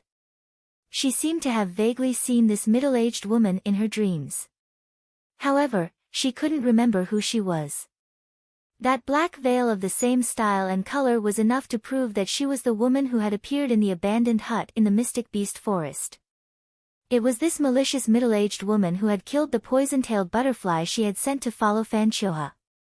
How annoying! Arbor's icy gaze swept over the woman and Fan Chioha behind her. She curled her lips at Fan Chioha, revealing a spurious sneer. It didn't look like a smile. Fan Chioha was alarmed. For some reason, he felt that the young lady in front of him didn't have this kind of facial paralysis when she smiled from the bottom of her heart. Whoosh, whoosh. The two-headed crow let out a hoarse cry and flapped its wings, pulling Arbor along as it flew straight out of the city lord's manor. They flew all the way to a remote area of Jiaozhong base before dropping her down. In front of them was a dilapidated temple entrance. 2 or 3 corpses lay haphazardly on the ground, their faces unrecognizable. When Arbor landed beside them, these corpses suddenly moved, and they abruptly raised their rotting hands to grab Qiao Mu. Arbor dodged with a sway and didn't even look at them, even though these corpses were standing up shakily from the ground and gathering toward her as though they had smelled raw meat. Kiki. The middle-aged woman let out a distorted laugh. It didn't seem like her real voice, but rather like a voice that had been altered with drugs. Young lady, you're so brave, the middle-aged woman said with a smile. You're not the least bit frightened when facing me alone. As expected, you're quite something. Arbor shut herself in the water spirit barrier and let the corpse hags pounce on her and scratch her through the water spirit barrier. It was extremely funny. It was like looking at a piece of fat meat in front of his eyes. He could almost eat it with his mouth open, but in reality, he couldn't touch it at all. He could only stare anxiously. Arbor glanced at her. You think you can torture me to death with these things? After the series of battles just now, only a fool would not understand how strong she was. If this woman had mindlessly brought her here just to lock her up with the zombies, then she would look down on her. Because these little toys couldn't kill her at all. I admit that you are very strong. The middle-aged woman narrowed her eyes and looked at her with a smile. But this is far from enough. This world is far more vast than what you see. There are some people in this world you can't afford to offend. Like you. Arbor mocked. The middle-aged woman wasn't angered by her. Instead, she nodded. Like me.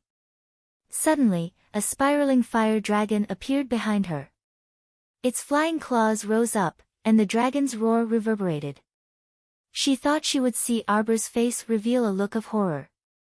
However, how could Arbor, who had seen the physical golden dragon true body, be intimidated by a mere virtual fire dragon? You're tuning into the Blissful Bookshelf YouTube channel. We're so grateful for your support, and don't forget to subscribe to join us on this incredible journey through captivating stories.